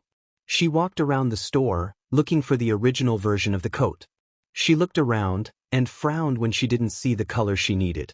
Whimpering, she walked up to an associate. With some hesitation, she tapped the person's hand. Excuse me, do you She gestured to her jacket awkwardly. This jacket, in a dark yellow? She asked quietly. The associate, a young lady with a bob cut, leaned down to examine the jacket before smiling apologetically. Sorry, sweetie, we just sold the last one and that color has been discontinued, she said. Upon seeing Nanami tear up and tremble, she quickly backtracked. We have a similar jacket in dark blue. How's that sound? Nanami looked at her wallet before nodding hesitantly. I think he'd look good in dark blue. The customer frowned and stood up straight. Is this for your boyfriend? Why are you so scared? Is he hurting you? She asked in concern. She looked around and whispered to her. Should I call the police? Nanami blinked and looked at her in shock. She shook her head and smiled in appreciation. No, thank you. You see, She held up her sleeve for the woman to see. This boy lent this to me when I was cold, and my mom accidentally washed it with a red shirt. So I promised to replace it. She hesitated. We aren't close, but he yells a lot and I don't want him to be mad. She pursed her lips and looked at the jacket again. He's kinda scary, but I don't think he'd hurt me. Oh, the associate murmured. She nodded and smiled. What size do you need? Nanami turned around so she could look at the tag. Okay, I think we have one in this size in the back. Wait here, it'll be a bit. Nanami nodded with a smile, waiting for her to be out of sight. She quickly whipped out her phone. She selected Izuku's number and texted him. Izuku. If I buy a different jacket than the one Bakugo-kun wanted, would he get angry with me? She waited for a response. Her phone pinged and she opened the message. Izuku? I don't think Kaken will explode you as long as you replace the jacket, but he probably will get mad at you and most likely will yell a lot. That's really all I can say for sure. With an apologetic clapping emoji. Nanami paled at this response. She was sweating bullets, tugging at her hair. This is a new level of unlucky, come on. Not even in the same color. Is he really only going to yell at me? She thought anxiously. She bit her bottom lip and looked up when the associate came back with the jacket. Nanami's tense shoulders quickly relaxed as she saw the new one. It was very similar to the old one, other than the color and a few extra pockets. Thank you. She looked at the tag and winced at the price. 23,000 yen. She went through her wallet and sighed. That's about everything I have. Is this the closest you have? The associate smiled apologetically. Sorry, I asked my manager and managed to get you a 2,000 yen discount, but that's the best I could do. Nanami sighed and nodded. It's fine, I understand. I'll buy it. She bowed to the kind woman and walked towards the register and paid for the jacket. As she left, she looked into the bag and began thinking. I wonder if Izuku knows where Kakenai Bakugo-kun lives. Nanami walked out of the store, sighing heavily. Izuku, do you know where Bakugo-kun lives? I want to give him the jacket quickly and get this over with. Izuku responded quickly with the address. Nanami quickly got directions and walked in the direction of the Bakugo residence. She kept her hand on her stone, pouring as much of her bad luck into it. She was going to face the most terrifying person she knew. She did not need any more bad luck. Shift POV. Mitsuki Bakugo hummed as she prepared a spicy curry for lunch that day. Her eye twitched at the sound of an explosion coming from upstairs. Damn it, Katsuki. Don't use your quirk in the house. She yelled in irritation. Oh, shut up, you hag, I wasn't on purpose. Was the reply her son threw back at her. Mitsuki glared at the curry. That damn brat. If we weren't celebrating his getting into Yui, I'd make this curry freaking mild just to spite him. She sighed. Her husband, Masaru, chuckled at his wife's short temper. He read his newspaper in content. You know, you could just read the news on your phone, right? The newspaper is so old-fashioned. She commented. Maybe, but there's something satisfying about turning the physical page. He chuckled. The doorbell rang and he got up. Oh, maybe that's my package, I'll get it. He folded his paper, setting it to the side before getting up to answer. He looked through the peephole and was confused when he didn't immediately see someone. He opened the door and looked down to see a petite girl with hair the same color as his wife and son. Oh, hello? Did you need something? The young girl jumped and looked up at him. Is Bakugo-kun here? She asked timidly. She paused and looked at her shoes, tugging on her hair. Oh wait, I suppose everyone here is Bakugo-kun, that would be confusing. Katsuki-kun. Is he here? She asked. Masaru tilted his head. Just 1 second. The girl nodded and he closed the door. Who is it? Mitsuki called from the kitchen. It's a girl, she's asking for Katsuki. He answered, sounding quite astonished. Mitsuki dropped the ladle she was using to stir the curry. A girl for Katsuki? Our Katsuki? She grinned a little when her husband nodded. She turned off the stove and ran over to the stairs. Katsuki, get down here. What for? I'm fucking busy. Watch your damn mouth and get down here. There's a girl asking for you. Shift POV. Nanami winced at the sound of yelling from the other side of the door. She attempted to pour more bad luck into her stone, but it seemed that she had little to none left at the moment. Though given her high stress levels at the moment, it would probably return to her quickly. The Bakugo residence was just as loud and intimidating as she expected. Nanami tugged at her hair and straightened out her skirt. Maybe I should have switched jackets. Would probably upset Bakugo-kun. She looked at the bag she had in hand and found herself sweating despite the cold temperature. I hope he likes this. She tensed when the door opened and a lovely young woman opened the door. Katsuki will be down in just a second. It's really cold, why don't you come in? She offered politely. Nanami blinked, startled at the invitation, but nonetheless took her shoes off as she entered. She looked around at the house and was impressed by the stylish dynamic of the decor. She looked at the large bookshelf in the living room and was intrigued by the many fashion magazines and design books that lined the shelves. She glanced at the young woman who led her to the couch and offered her a cup of tea. Onizen? Is now a bad time? I can come back later. She offered meekly. Oho, Onizen, huh? You're quite the flatterer, kid. I'll have you know, I'm Katsuki's mother. She laughed at Nanami's wide eyes. Oh, but of course, I won't stop you from calling me Onizen. I actually would prefer it. Nanami smiled slightly at her friendly nature. What's your name, Shortstack? Oh, I'm Yoshino Nanami. She bowed her head. It's nice to meet you. Yoshino-chan then. Katsuki's father smiled as he sat on the opposite couch. Katsuki won't be long. Have some tea while you wait? He offered, motioning to the cup in front of her while he picked up his newspaper. Mitsuki rubbed her hand through her wild hair. Damn brat never comes when you call him. He scoffed. Katsuki, you better hurry up or I'll tell this nice girl that you're jerking off or something. Nanami's face flushed bright red as she nearly choked on her tea. Mitsuki, please? Masaru said awkwardly. Katsuki exploded down the stairs. What the hell is wrong with you? Don't yell something like that, you hag. He looked towards the living room, where Nanami's back was facing him. Who the hell is it anyway? Nanami slowly turned around to face him with a weak, teary smile. Hi Bakugo-kun? Katsuki's eyebrow twitched in recognition and his shoulders sagged. Oh, it's you, Freckles. Nanami frowned.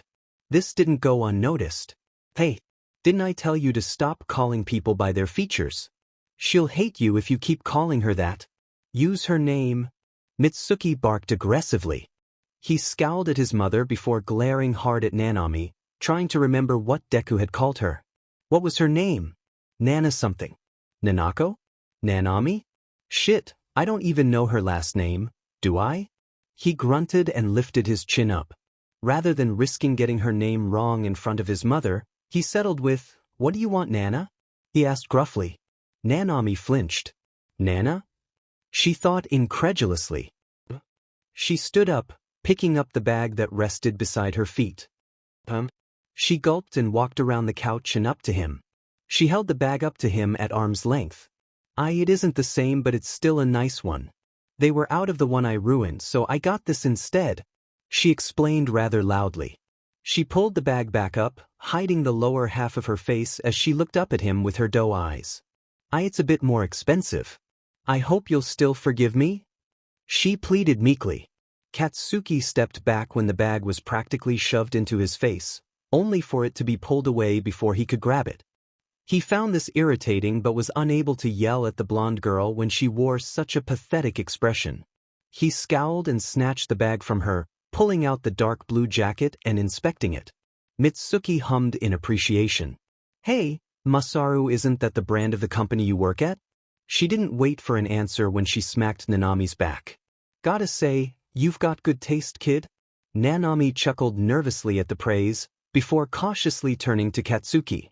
She couldn't tell by his expression if he liked the jacket or not, and it concerned her. Hesitating, she cleared her throat and spoke. Kakana, Bakugo-kun? She began quietly. Katsuki. He mindlessly corrected as he began to try the jacket on. He bent his arm in it slightly. An irk mark appeared on his head as he glared at her. What, are you deaf? It's fucking weird if I'm calling you by your first name and you're calling me by my last. And like hell am I letting you call me by that nerd's stupid nickname? Call me Katsuki, damn it. He roared. Nanami shrieked and nodded immediately. He huffed as he shoved his hands in his pockets. I guess I'll accept this. He took it off and huffed. Fine, I accept your payment. You're off the hook, is that all you're here for? Nanami pursed her lips. He seemed genuinely uninterested in anything else she had to say. She jumped when Mitsuki planted a firm smack on the back of his head. Your girlfriend came all the way here to give you an expensive gift and all you say is that all you're here for? Where the hell is your tact? She pulled her son's cheeks irritably. Ask her to stay for dinner, you brat. Get off of me, you crazy hag. She isn't my girlfriend, god damn it. He yelled, only to be greeted by another smack. Ow, fuck, quit hitting me. Nanami had slowly inched towards the door. She had just placed her hand on the knob when a smoking hand placed itself firmly on her shoulder. She tensed and slowly turned her head to see Katsuki's overly angry face. You're staying for dinner, got it? He growled. Nanami whimpered and nodded. Why, yes, sir. She forced a nervous smile onto her face. No amount of luck manipulation could prepare me for this. Sakura hummed as she used her quirk to get rid of the weeds in the garden. The mail carrier smiled in greeting and handed her a couple of letters. She quickly locked her wheelchair and sorted through the letters in her lawn. Bill, junk, wait, what? Her eyes widened as she saw a distinctive seal on a letter. Wiley. She unlocked her chair and rolled inside. Hajime. Hane, where's Nanami? Hajime peeked from inside the kitchen as his frantic wife. Nanami is having dinner at her friend's house. What's the matter? She got a letter. From Yui, look. She held it up, pointing excitedly to the seal. There's a long silence before both parents scramble for their phones and immediately call their daughter. Shift POV. Nanami jumped at the dinner table as her phone vibrated violently. She blushed as all eyes were suddenly on her and sunk into her chair. Excuse me, she muttered. It's fine, dinner isn't ready yet anyway. Masaru chuckled. Nanami bowed slightly and left the table. She stepped outside and took the call. Hello? Nanami, your test results came in. Her mother's excited voice boomed into her ear. Do you want to come home to read it, or do you want me to do it for you?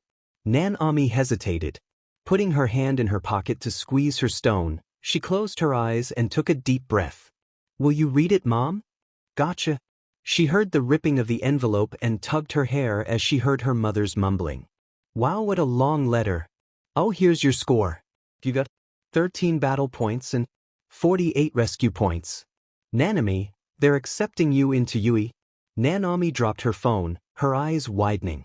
She could hear her mother calling for her, and vaguely heard her father's voice in the background. Katsuki opened the door. Hey Nana, the food's done and the hag says we can't eat until you're done with your call. Wrap it up already. He frowned when she ignored him and picked up her phone. Mom, are you serious? I did? I actually got accepted? Really? She asked excitedly. It's not a dream, is it? Her father took the phone and answered. You got into Class 1A. Nanami, you're amazing. Nanami found herself squealing. I gotta go now, I'll call you back. She hung up. She clenched her fists and trembled excitedly. Oh my god. An irk mark popped from Katsuki's head. What the hell, don't you fucking ignore me. He grabbed her shoulder and spun her around. He winced at the sight of her crying. Hey, why are you always crying? You're as bad as Deku. Nanami, brimming with energy, jumped up and threw her arms around his neck, forcing him to bend forward so they wouldn't fall backward. His face turned bright red and he looked down at her, standing up straight. This caused her to have to lean onto her toes as she basically hung from his neck. Katsuki, it's amazing, I got into the hero course at Yui. She squealed. Katsuki put his hands on her arms to pry her off when he heard her.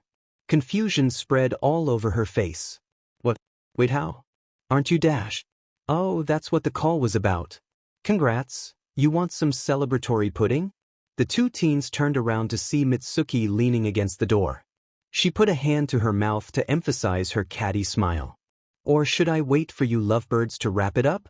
Nanami blushed and met eyes with Katsuki. They looked at each other's arms, realizing they were basically in what looked like a lover's embrace. They turned bright red and pushed away from each other. We aren't lovebirds. I was just excited. She avoided Katsuki's gaze as she walked in and sat down. There was already a plate of curry ready for her. I was sure I wouldn't get in. Not with my terrible quirk. It really is a miracle. For fuck's sake, time out, Freckles. I thought you said you were quirkless. The hell are you doing? He demanded, hitting the table with a small explosion from across her. Nanami winced and shrunk back into her seat. Mitsuki yanked on her son's ear. Damn it, Katsuki, I told you no quirks in the house. And I said to use her name or she's gonna hate you. Do your ears not work? She scolded. Masaru waved a wary hand. Careful now, don't scare our guest please. Quiet you clown. He shouted at his father. Katsuki pushed her hand away, rubbing his now red ear. Who the hell do you think you are, lying to me like that? He shouted angrily.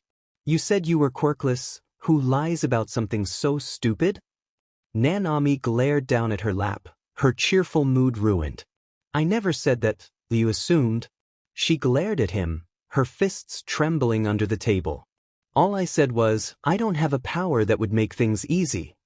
I'm not quirkless, I just have an inconvenient quirk. Mitsuki snickered. Katsuki, you jumped to conclusions again? So uncool. She teased. Katsuki growled and the table ate their dinner in silence. Nanami rubbed her chest. The spicy food, while delicious, was already giving her heartburn. She could feel it.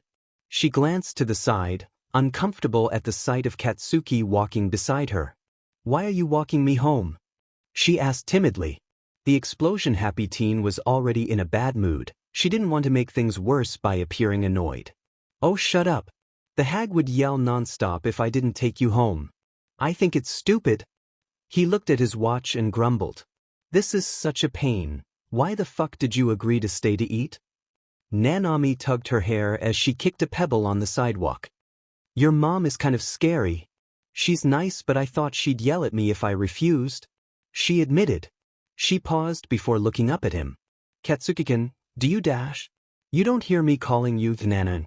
Just stick to Katsuki? He grumbled. Nanami nodded, making a mental note that he didn't like honorifics. Do you hate Izuken? She asked quietly. It's not my business but I just don't understand why you're so mean to him when he doesn't really do anything to you. You're right, it isn't your business. He glared at her. Don't get the impression that we're friends, got it Freckles? He scoffed. Deku doesn't know his place, and it pisses me off. His place is beneath me, but he keeps trying to get ahead. A quirkless loser trying to be a hero makes no sense. What the hell could he do? Nanami frowned and tugged her hair in disagreement. This guy, why on earth does he think like this? Her hand twitched with the lust to give him bad luck. No, talk him down. There's no need for quirks here. I say that but I hope he feels the same way. She thought to herself. What gives you the right to decide that? She whispered cautiously. Katsuki frowned and grunted. Just because he didn't have a quirk, what gives you the right to decide what he can and can't do? She could feel herself getting riled up. Izuken tries so much harder than anyone I've ever met. And you're so privileged. She turned around and stood in front of him. You're a privileged bully. You're good-looking, you have a strong quirk, and you probably get praised for everything you do. I bet you haven't worked hard for a thing in your life. Deku this, Deku that. If he is so beneath you, why are you so obsessed with him? She planted her hands on his chest and pushed him, making him stumble backward. Having a quirk isn't always such a great thing, you know. It doesn't guarantee automatic success. Katsuki growled. Grabbing onto her wrist, he dragged her into an alley. He slammed his hand beside her head. Nanami tensed at the scent of smoke from the side of her face. It's funny how you act all shy and cute when it turns out you actually have a big fucking mouth. Do yourself a favor and don't butt into other people's business. He growled. If you want to pick a fight then let's fucking go. Don't think I'll go easy on you just because you're a girl. Nanami's body shook as his blood-red eyes pierced through her. I'm so scared. No, that's wrong. She glared up at him. I'm so mad. God, if I get out of this unscathed I'll consider myself lucky. I want to be a hero though. Heroes stand up to bullies. She reached one shaky hand and put it on his arm, squeezing it. Izuken is my friend. You bullying him is my business. She muttered.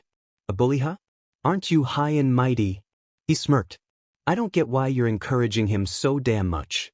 Deku doesn't have a quirk. He'd die on his first mission if he made it by some fucking miracle. You remember that stupid sludge incident, right? He ran in without a quirk like a fucking dumbass. The damn nerd doesn't know when to give up, and it's shit like that pisses me off. If I don't put him in his place at the bottom of the food chain, no one fucking will. Nanami blinked. Her shoulders relaxed, as did her grip on his arm. Does he actually care, or does he have one hell of a superiority complex? To use the sludge monster incident though, her expression softened. That's right. I never apologized for that. She whispered. Wait, what? No, it's nothing. She put her other hand on his arm, sliding them both down until holding onto his hand. Her expression was full of confusion. She began softly. Are you actually okay? Since that incident? I never got to ask you. Katsuki's expression morphed from one of rage to confusion. Ha! He looked at their hands and narrowed his eyes at her. The fuck? How short is your attention span, Freckles? Switching from talking about Deku then moving over to me? An irk mark appeared on the back of Nanami's head. Don't ask stupid questions. What are you, the therapy hero now? He pulled his hand away from her. Nanami took this opportunity to slide away from the wall he had previously pinned her to. I wouldn't be surprised if you needed a therapist. She mumbled. She sighed and tugged at her hair. God, I tried to talk to you and figure you out, and I just ended up angry with more questions. She shoved her hands in her pockets. Don't try and figure me out, that's freaking weird. He grumbled as he walked past her. By the way, I got into class 1A too. He looked back at her, tilting his head upward in what Nanami would only describe as the cockiest, douchiest manner possible. This makes you my stepping stone. I'm going to be number 1, and you'll be stuck in my shadow. Nanami tilted her head. Why is everything a competition for you? She walked in front of him on her way to the house. I only want to become a pro hero. She looked back at him and smiled. And one day I'll rescue you and you'll have to thank me. Because that nasty attitude of yours is going to get you in trouble one day. An irk mark appeared on his head as his hand crackled with little explosions. Oh, fuck off, Freckles. He scoffed. He walked beside her. He looked at the road and paused before grabbing her arm and pulling her to the inside of the sidewalk, further from the road. The fuck is your name again? Nanami tugged on her hair in annoyance. I can't really get mad. I didn't know his name for the first 2 months of knowing him. Yoshino Nanami. Too long. I'll stick to Nana. He muttered. Her eyebrow twitched. Why did he ask then? Nanami, decked out in her new Yui uniform, shrieked as she ran away from an angry dog in the early morning.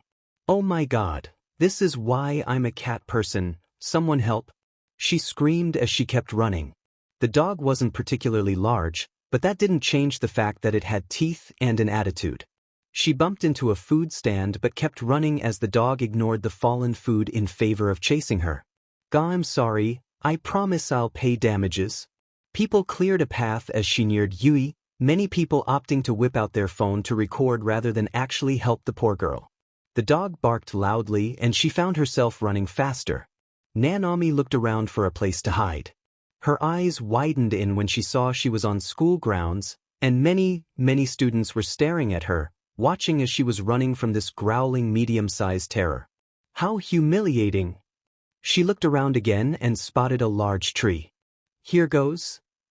She sped up and jumped up, grabbing onto a sturdy branch.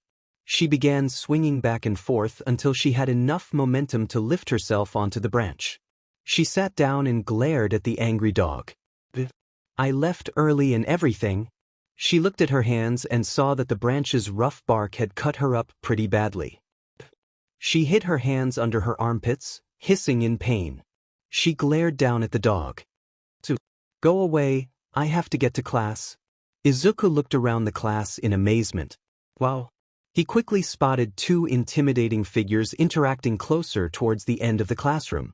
Take your feet off that desk immediately, Ida demanded. Ha! Bakugo laughed.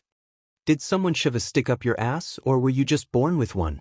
Izuku groaned internally. I knew they'd be here, but I was still hoping there was a chance they'd be in different classes.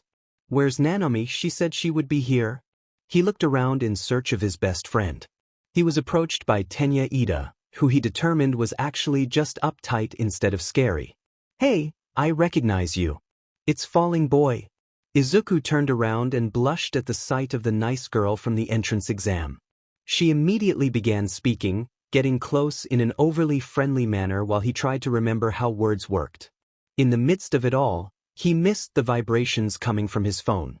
Nanami stared at her phone, groaning as the dog below refused to leave, and Izuku wasn't picking up. She had even thrown a shoe at the damned thing and it refused to leave her. Nanami looked around, her eyes softening as people walked past her. She pulled up her legs and hugged her knees, carefully balancing herself on the thick branch. What was I thinking, a hero that's scared of dogs? I'm going to be late, she thought solemnly. What are you doing up there? She heard someone ask. She looked down and saw a familiar head of purple hair. Did you seriously get chased up a tree by a dog? Are you a cat or something? He looked at the still barking dog. It chased me from all the way home, okay? Just get it away, Shinso. She cried pathetically. Shinso looked at the dog, which stopped barking to stare at him. He waved his hand, glaring at it. Shoo, get out of here. The dog tilted its head before looking at Nanami one last time and running away. An irk mark popped from the back of her head. If that isn't the biggest load of bull? She muttered under her breath. Do you need help getting down? Class will be starting soon, you know? He asked, a tired and somewhat mocking smile on his lips. Nanami grumbled in annoyance. She looked at her hands, they were blistered and bleeding slightly, but she should be able to get down. Yes, just a little. She moved towards the trunk of the tree. See, can you just not look up for a bit though? Even with tights under her skirt, she didn't want the boy looking up. Shinso blushed and looked away, rubbing his neck. Sure, whatever. He kept his eyes on the ground, waiting for her to be low enough that he could look up. She grunted, her hands beginning to lose their grip. He sighed, before putting his hands around her waist and gently pulled her down. Once her feet had touched the ground, he picked up her shoe and handed it to her. Thanks so much. Everyone kept going past me, or taking pictures. She grumbled as she put her shoe back on. I'm glad to see you got in. Are you in the hero course? She asked. Shinso scowled at nothing in particular. Oh, I'm in general studies. What? But that's not fair. Your quirk is so useful. Nanami half whined. She sighed and looked at her phone. I've got to go. She looked back at him and smiled. Next time I see you, let me get your number sometime, okay? She quickly ran off, leaving Shinso to himself. She's so exhausting. He found himself muttering. Nanami quickly saw Izuku and puffed out her cheeks in irritation. Walking up to him, she tugged on his backpack, startling him out of his conversation. He looked back at her and smiled. Nanami. He flinched at the pouty glare he received. Did I do something? He asked. You ignored my texts, I really needed you. Izuku blinked and looked down at his phone, seeing 4 missed texts from his phone. Izuku HLP dog chasing in Skylyard. It chased me up a tree. IT stole my shoe. If I die in this tree, please plant a carnation bush at the base with a nice memorial. Also please give all of my good luck charms to the local cats.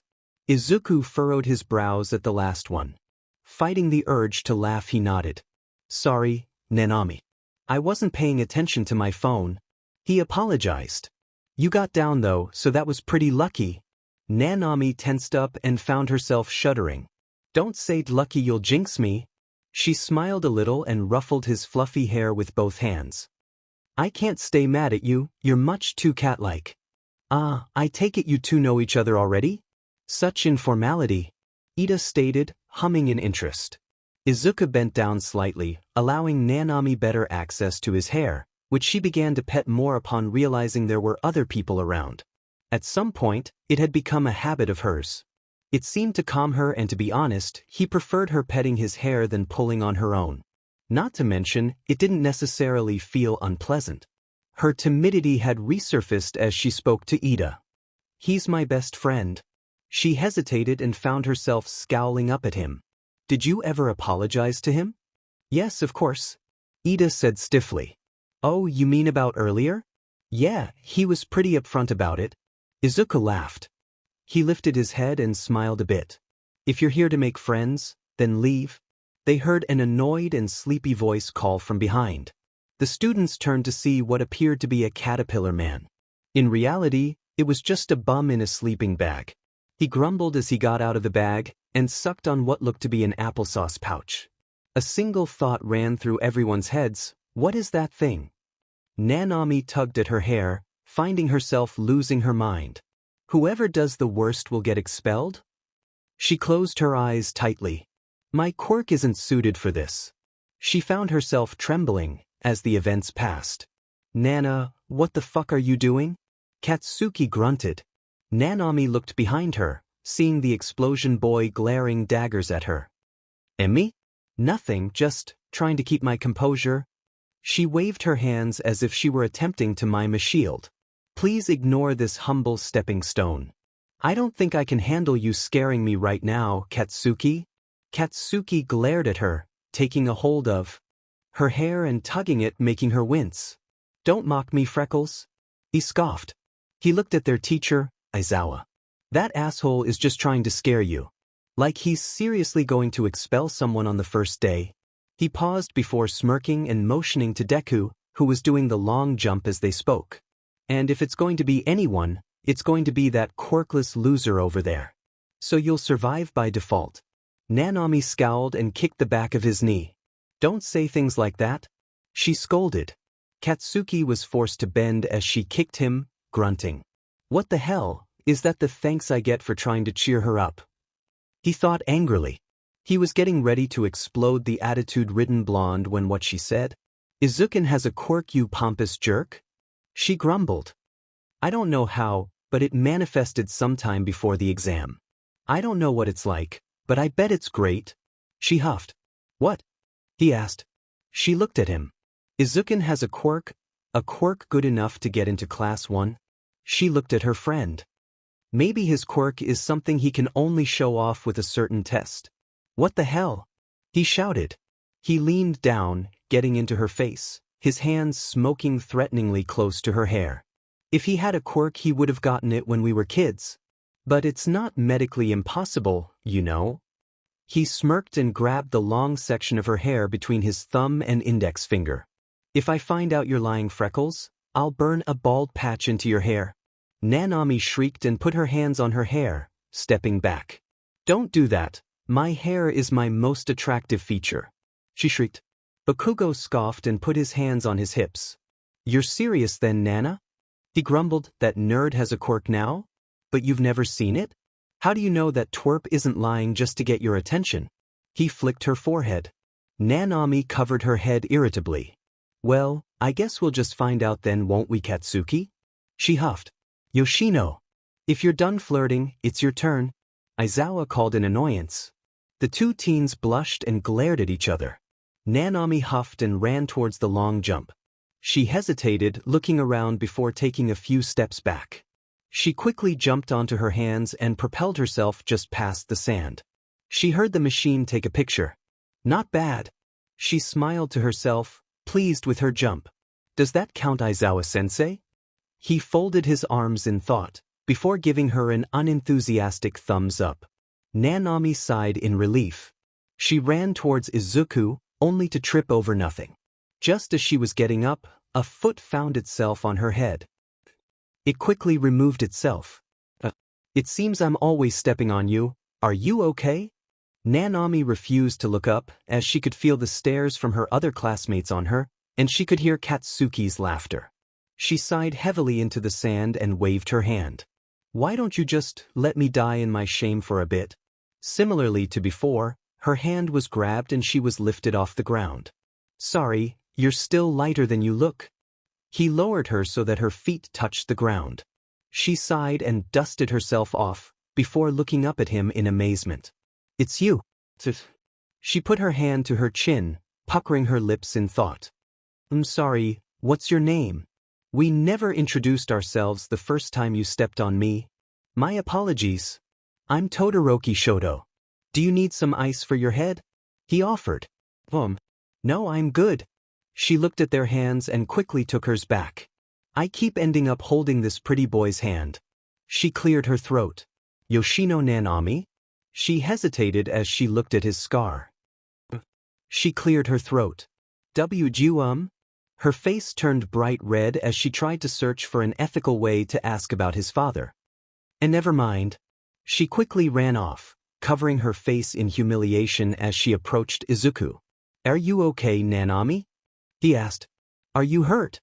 He touched her head, feeling for any bumps on where she was stepped on. I guess not. Nanami planted her forehead in his shoulder, panic clear in her voice. Arg, I'm so awkward. Izuku blushed and raised both arms as if to avoid touching her. You aren't the only one. Nanami hummed thoughtlessly as she did the seated toe touch, pushing the measuring stick all the way back. Wow, Yoshino-san, you're pretty flexible. Nanami looked to the side to see Jiro, who only managed to push the stick a little further past her toes. Were you a cheerleader or something? Nanami blushed, accidentally bending the stick. Oh, no. She sat up, giving the stick to an annoyed-looking Aizawa. Sorry, I bent it? Whatever, flexibility isn't a bad thing. He took the item from her and went to fetch another one. Nanami looked at the earphone jack girl, tilting her head. I'm not peppy enough to be a cheerleader, she admitted. But I learned gymnastics a couple of years ago and picked it back up, so… That could be helpful in a fight, couldn't it? You could jump around and dodge. Jiro hummed. By the way, I don't think I've seen you use your quirk yet. Is it like that Midoriya guy's, and you're just waiting for an opportunity? She asked, standing up and dusting herself off. No. She muttered. My quirk is, not suited for these kinds of things. She looked at her with a small smile. But I think I'm doing better since the ball-throwing section. She had poured as much of her bad luck into the ball and threw it as hard as she could. By the way, is that Todoroki guy bullying you?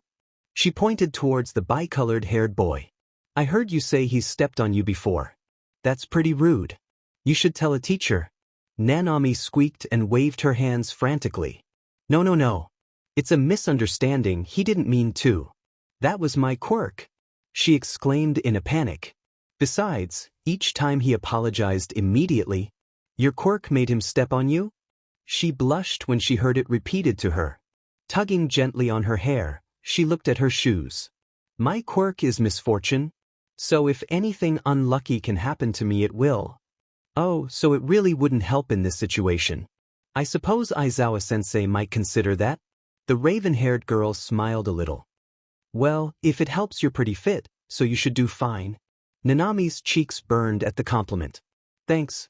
Jiro grinned mischievously. She leaned in and whispered to her. So if you don't mind me asking, are you and Midoriya a thing? She looked back at the freckled boy before returning to her. You're pretty affectionate towards him. Plus, that was quite the display when you practically hugged him in front of everyone. Her eyes widened and she shook her head no. No, of course not. She laughed. Izuku is my best friend. If anything, he's more of a brother to me. That's all really. She trailed off in thought. She looked back at Jiro and smiled softly. Besides, she looked over and saw him speaking to Uraraka. He seems to have his eyes on someone else. Jiro frowned a little. Well, that's disappointing. She sighed. Why? Oh, nothing, don't worry about it. Nanami walked up to Izuku, taking his hand and inspecting his finger. I'm glad the tests are over, but your poor finger must be killing you. She mumbled. You really did just recently get your quirk? Yeah, I'll have Recovery Girl take a look. He sighed. I just hope I don't get expelled. I want to learn how to use my quirk. Look alive, here are your results. You're being rated from best to worse. There's no sense in going over it all individually.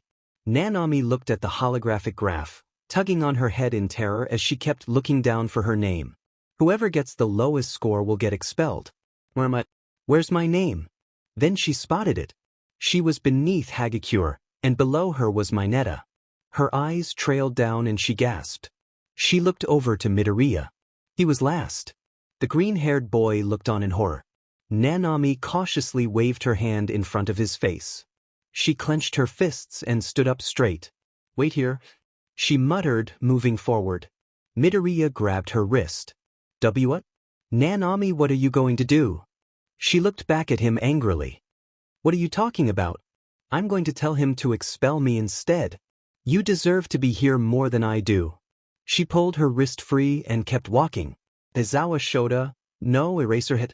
You're my favorite hero, but Izukin is my favorite person. She steeled herself. She straightened her back, her strides wide and determined. Aizawa-sensei. By the way, no one is getting expelled. He called out. He smiled dryly. That was just a tactful deception to boost morale and make sure everyone would do their best. Nanami stopped, stumbling forward to catch herself, only for Katsuki to grab her arm and prevent her from falling. Nanami looked back at him, an irk mark popping from her head at the sight of him rolling his eyes. Yoshino, were you about to say something? Aizawa asked uninterestedly. Nanami flinched and stumbled backward, quickly hiding behind Katsuki. She placed her hand on his shoulder as she peeked out. Ahaha, I didn't say anything, Aizawa-sensei. She called out, whimpering. I almost got myself expelled for nothing, didn't I? Pathetic, Katsuki muttered. Nanami smiled when Aizawa passed Izuku a note to see Recovery Girl.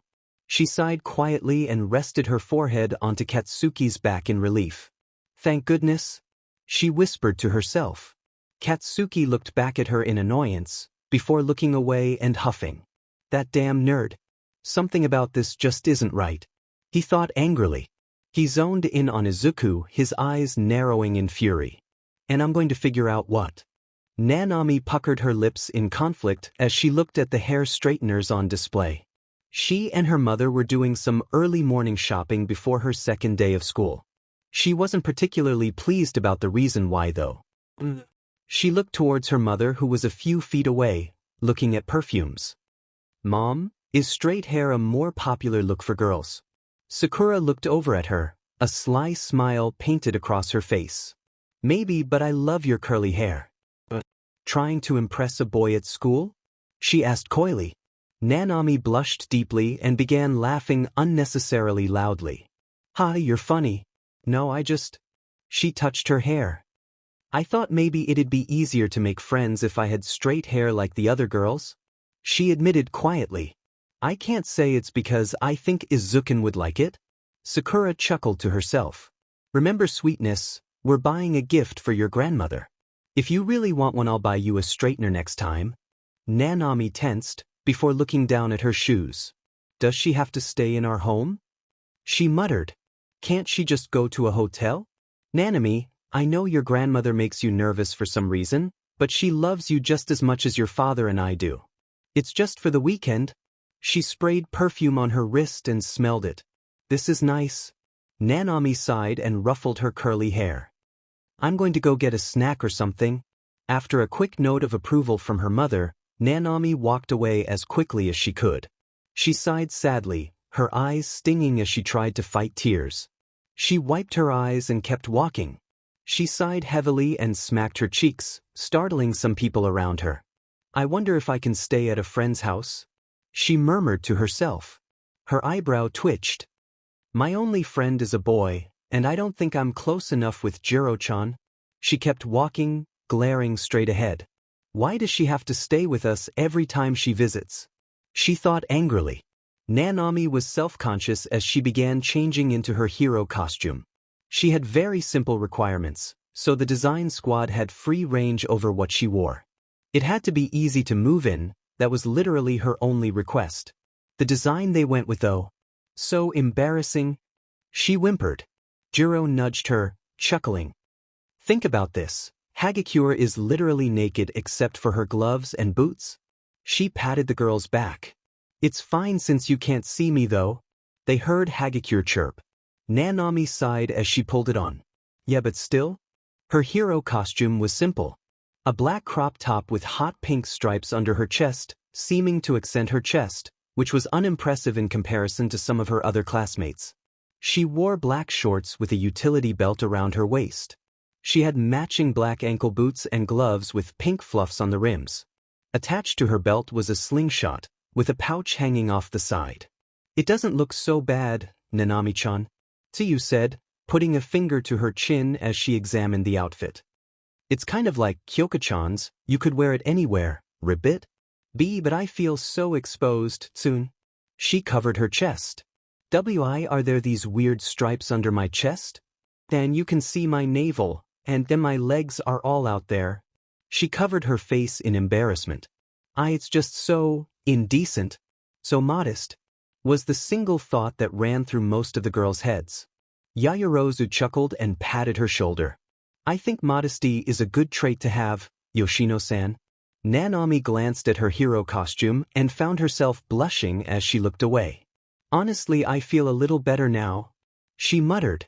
Nanami stayed behind Jiro as she walked amongst her newly changed classmates. There were many different kinds of costumes.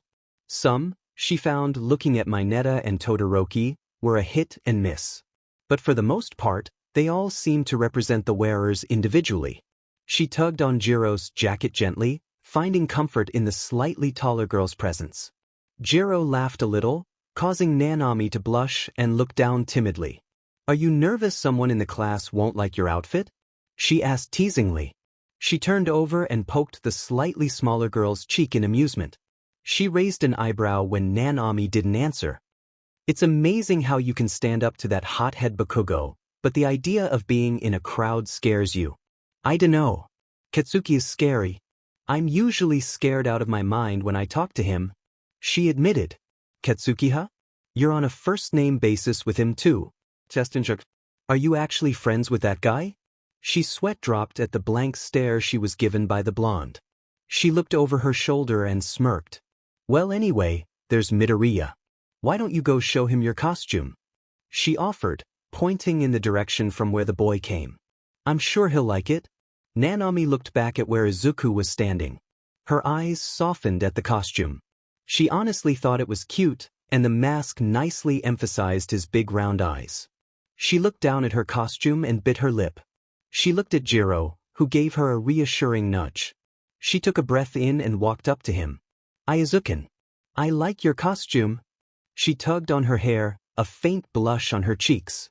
"It makes you seem approachable." Izuku smiled a little as he looked at Nanami's outfit.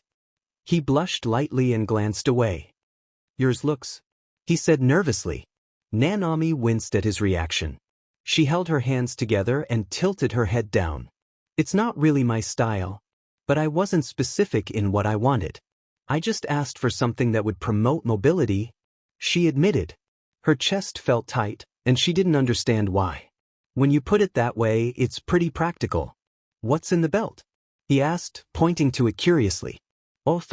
It's medical staff. Just the basic first aid." She moved her hands to cover her navel.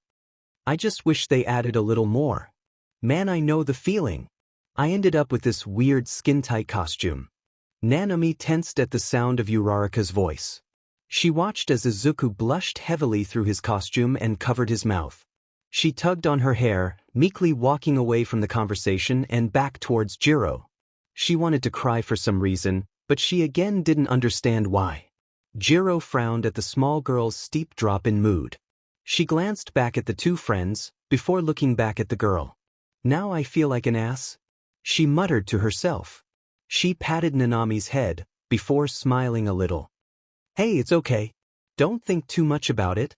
Nanami walked quietly beside Katsuki. They were playing the villains in their little assignment given to them by All Might.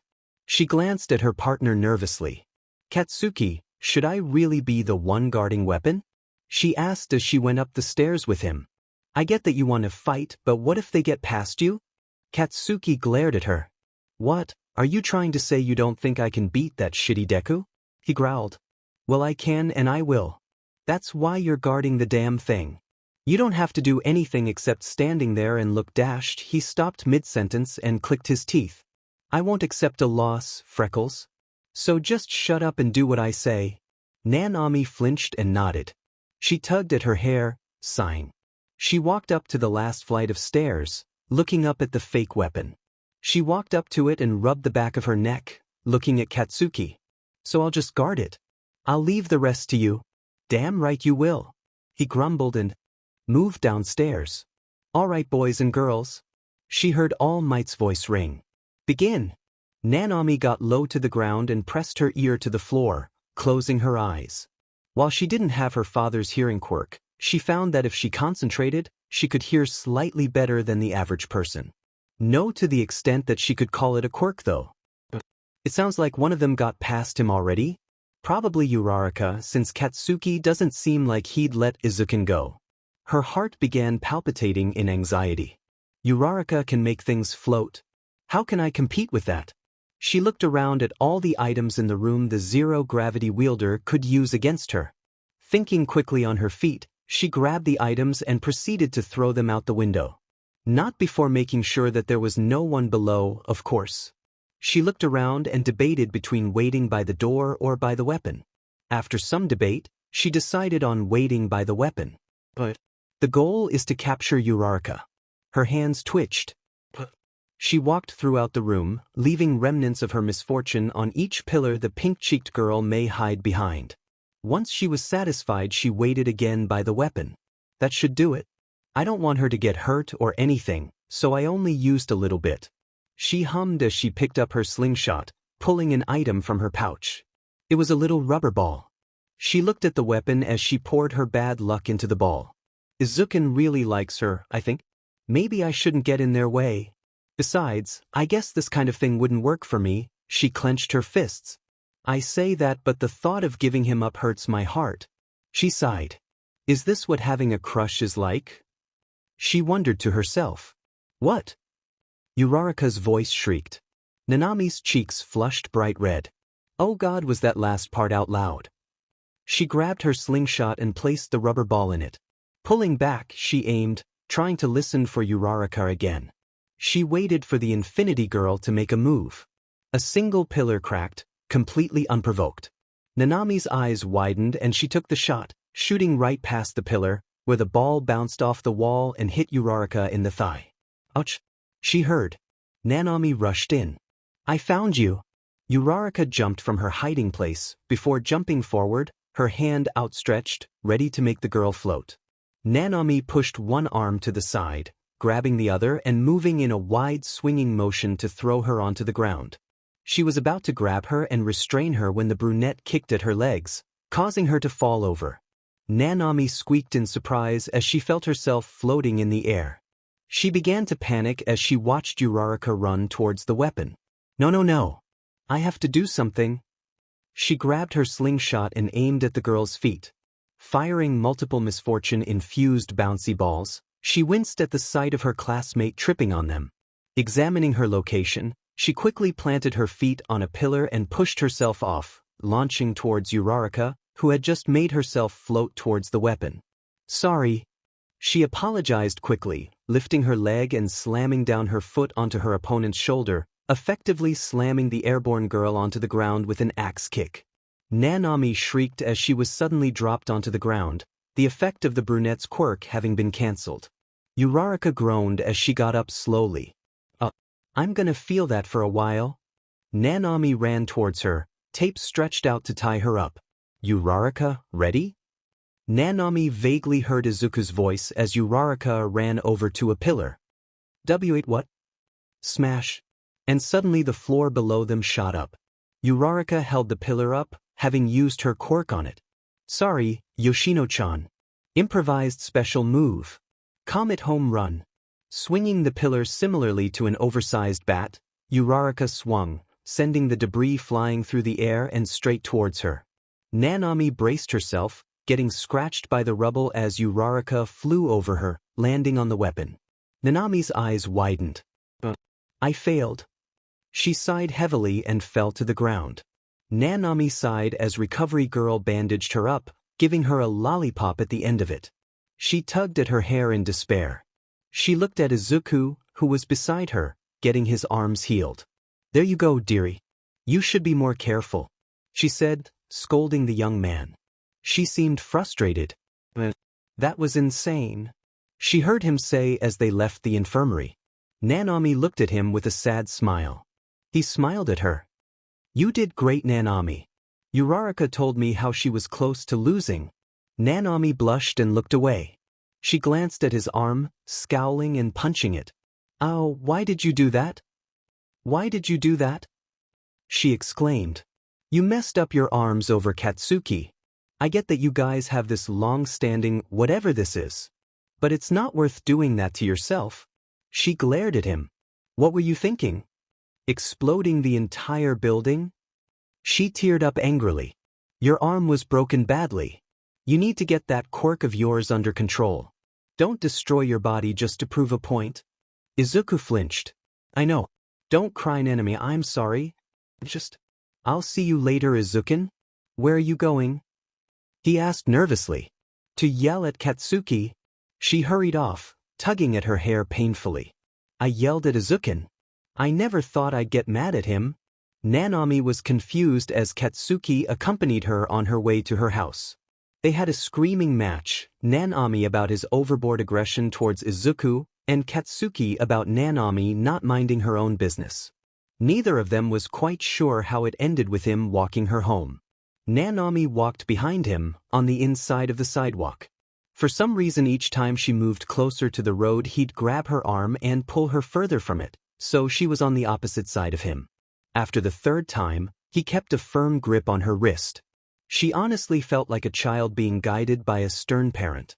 I'm sorry about the test earlier, she muttered, no longer able to handle the silence. I tried to stop Uraraka, but she and Izukin are a really good pair. Her heart clenched as she admitted it. Katsuki found himself gritting his teeth, and he turned to her. We'll just have to kill them next time then. He narrowed his eyes, glaring when she didn't respond. Say it. We'll fucking win next time. He demanded. Do I have to curse? She squeaked out.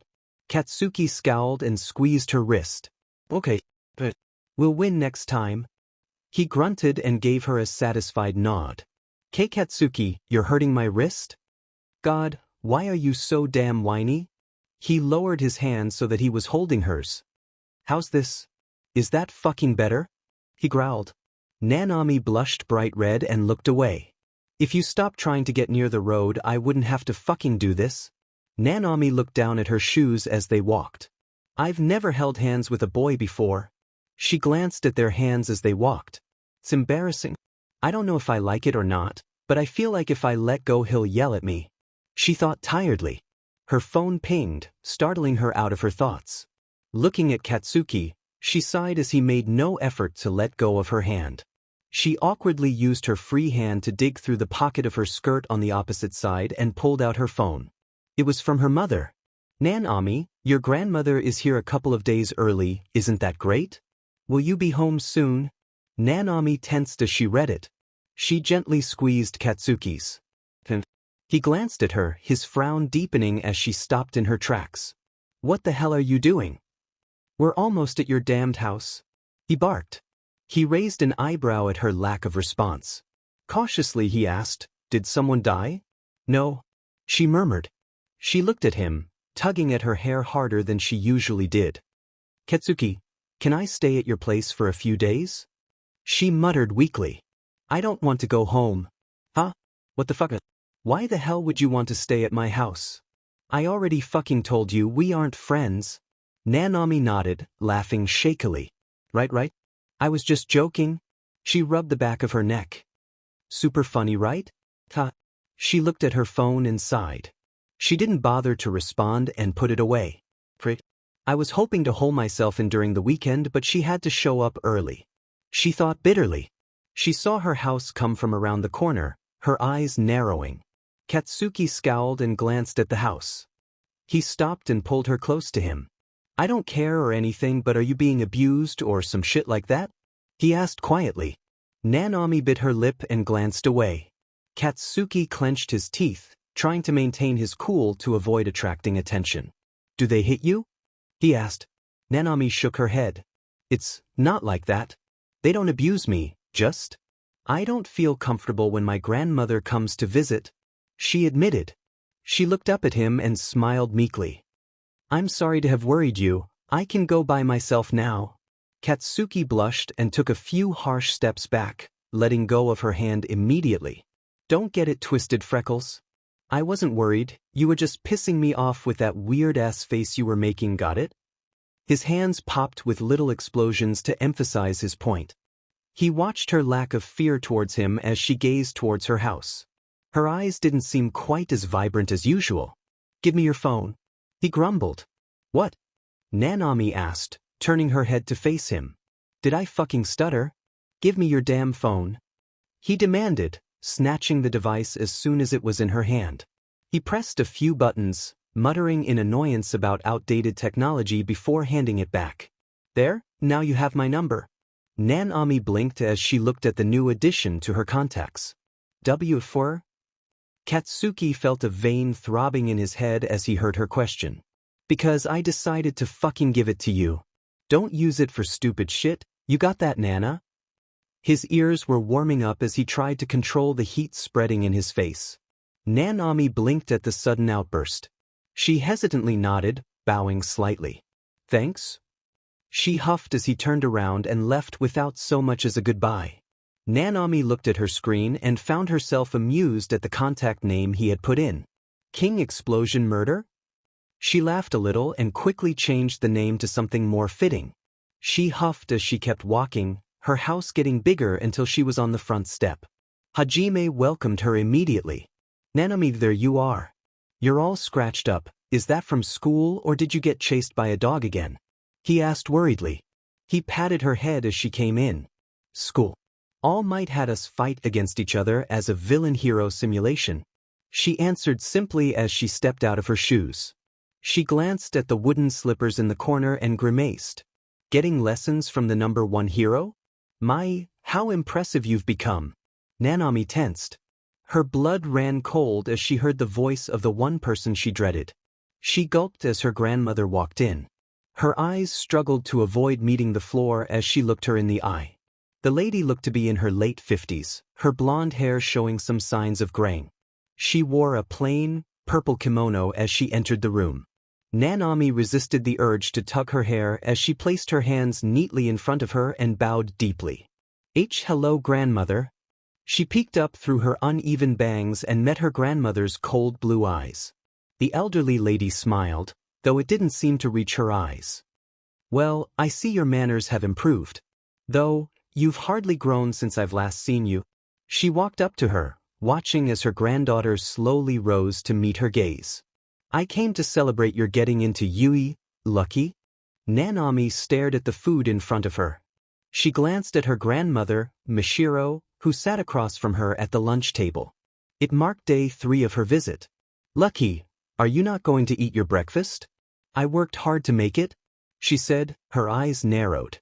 Nanami grabbed her fork and ate her food unwillingly. Grandmother probably added a laxative or something. She glanced at the woman, wincing as her glare got colder. Nanami fought back her gag reflex as she quickly shoved her food down and forced herself to swallow. For a moment she didn't feel anything. Then she stood up abruptly. May I be excused? Sakura jumped, startled. Oh, of course. She watched as her daughter raced upstairs. She looked at her plate and chuckled a little. Mother, Nanami doesn't like mushrooms. They upset her tummy. Mishiro put a surprised hand to her mouth. Oh dear, I didn't know. I'll be more careful next time. Shift POV. Nanami coughed as she threw up the lunch that was provided to her.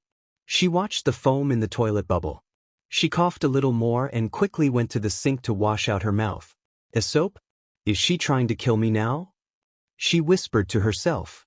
She wiped her mouth and went to her room and grabbed her wallet.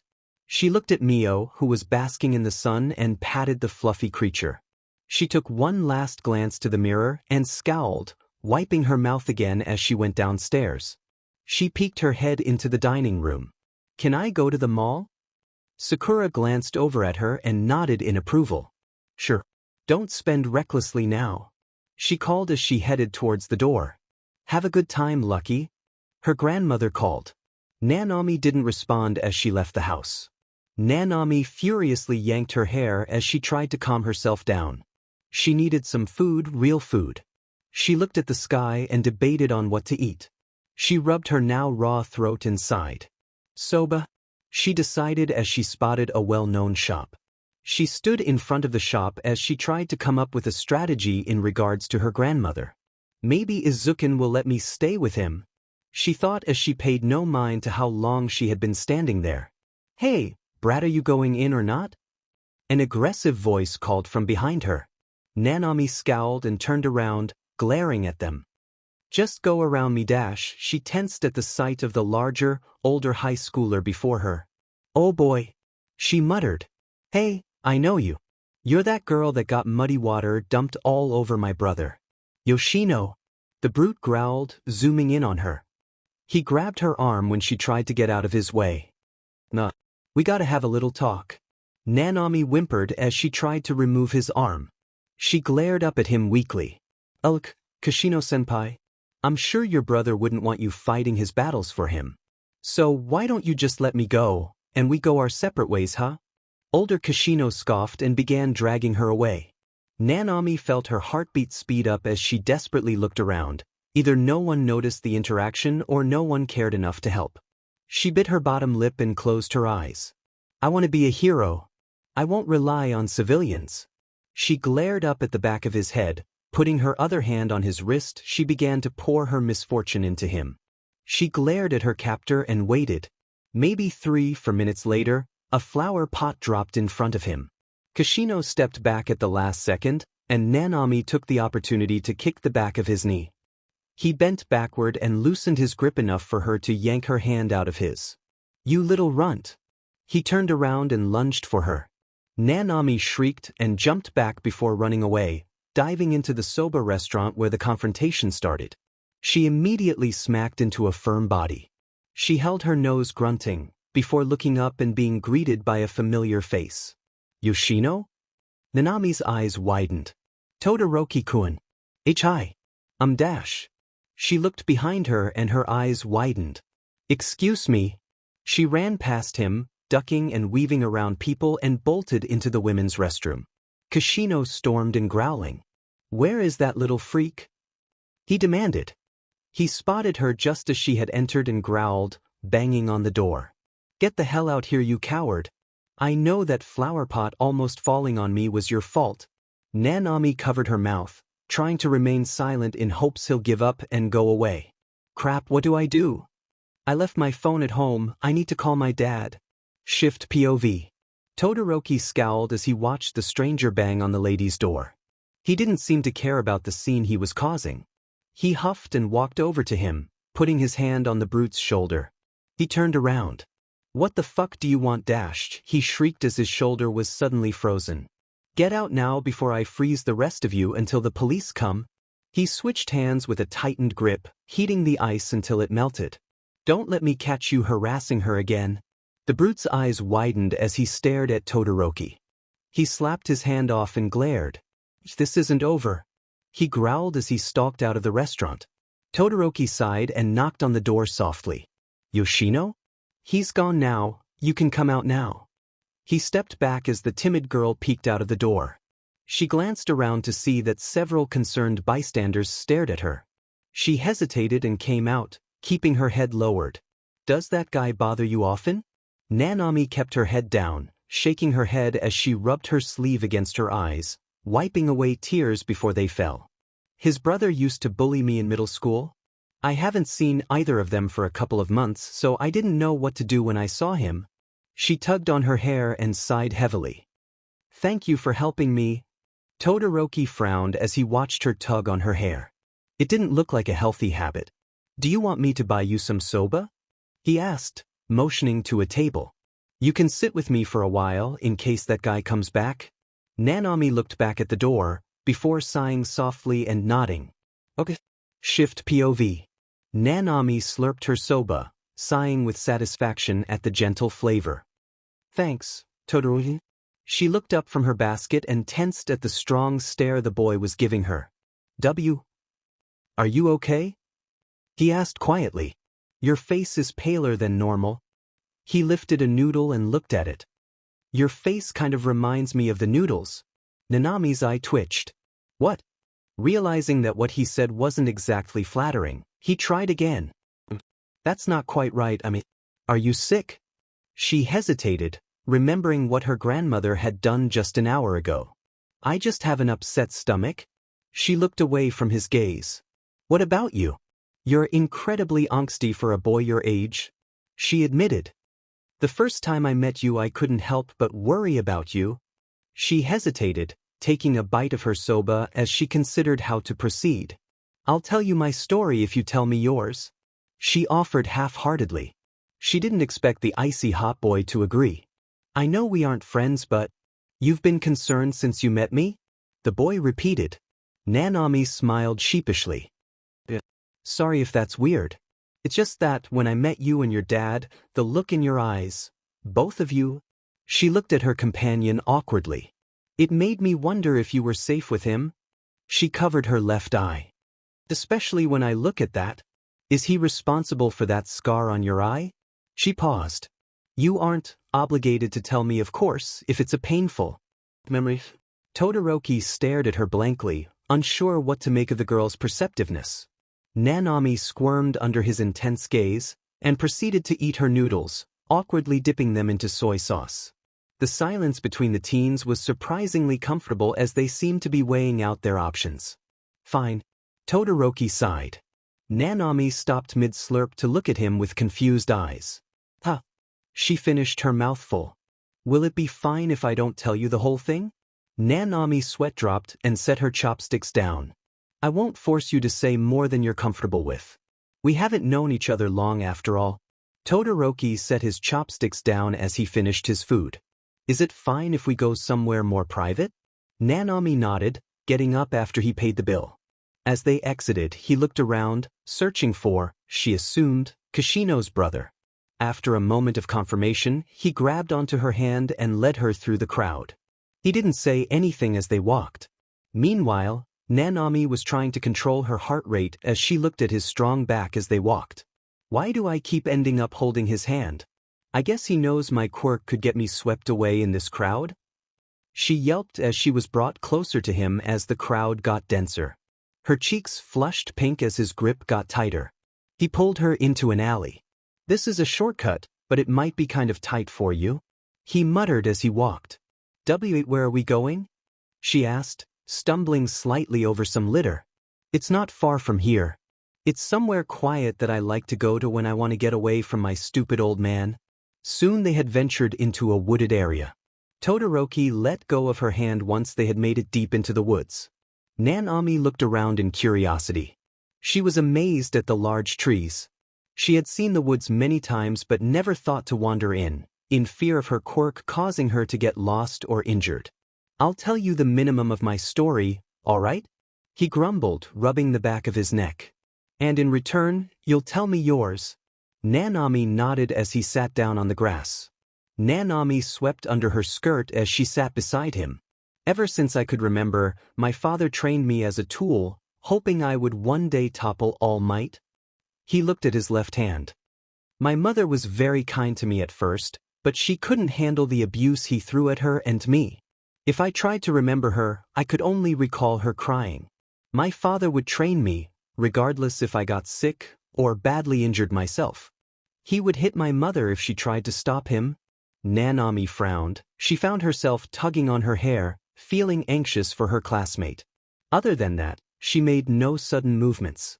No sounds that would discourage the boy from continuing. My mother was driven mad, and she... He covered his left eye, refusing to continue. He looked back at her, frowning. I'll reject that old man. For as long as my body allows it, I won't use my left side. I'll show him that I can be the best without his power. He nodded as if to assure himself. It's your turn. Nanami cringed and she looked at her lap. I only somewhat understand what he told me, but I guess I was right when I assumed Endeavor was a scumbag. I hope he'll tell me more one day. She sighed and fiddled with the hem of her sleeve, debating how she should go about telling the boy her story. Todoroki frowned. He slouched to get a look at her face. I know I said you have to tell me if I told you, but if it's painful then dash. My mom is in a wheelchair because of me, she said quietly. Todoroki sat up straight at this. When my quirk first manifested, I had no control and bad luck would spread to those around me, even if I didn't want it to. Beads of sweat trickled down her neck, her chest tightening at the memory. There was an accident, we were just coming from the store and, well, by the end of it my mom couldn't walk anymore. Todoroki pursed his lips. He opened them slightly, pausing as he tried to come up with the right words. Does she hurt you? He asked simply. Nanami smiled sadly. Oh. If anything, she spoils me more now. She's always saying, I'm just glad it was me and not you. She refuses to blame me, but I know it's my fault.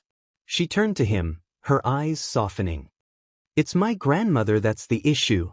She despises me. She used to be so kind, but after the accident, she would berate me whenever we were alone. Her eyes darkened as she clenched her fists. She'd do little things that my parents wouldn't notice. She would yank my hair if I did something wrong, and she would hit me if I talked back. But only when my parents weren't around. The last time she visited, she chopped off my hair. I'm not quite sure how, but she convinced my parents that I wanted to try something new, even though I was growing it out. She put her hand to her throat, her smile dropping. Just an hour ago, she put soap in my food, all under the guise of making lunch for my family out of the kindness of her heart. Todoroki scowled. And she does this all the time? He asked angrily. No, only on visits.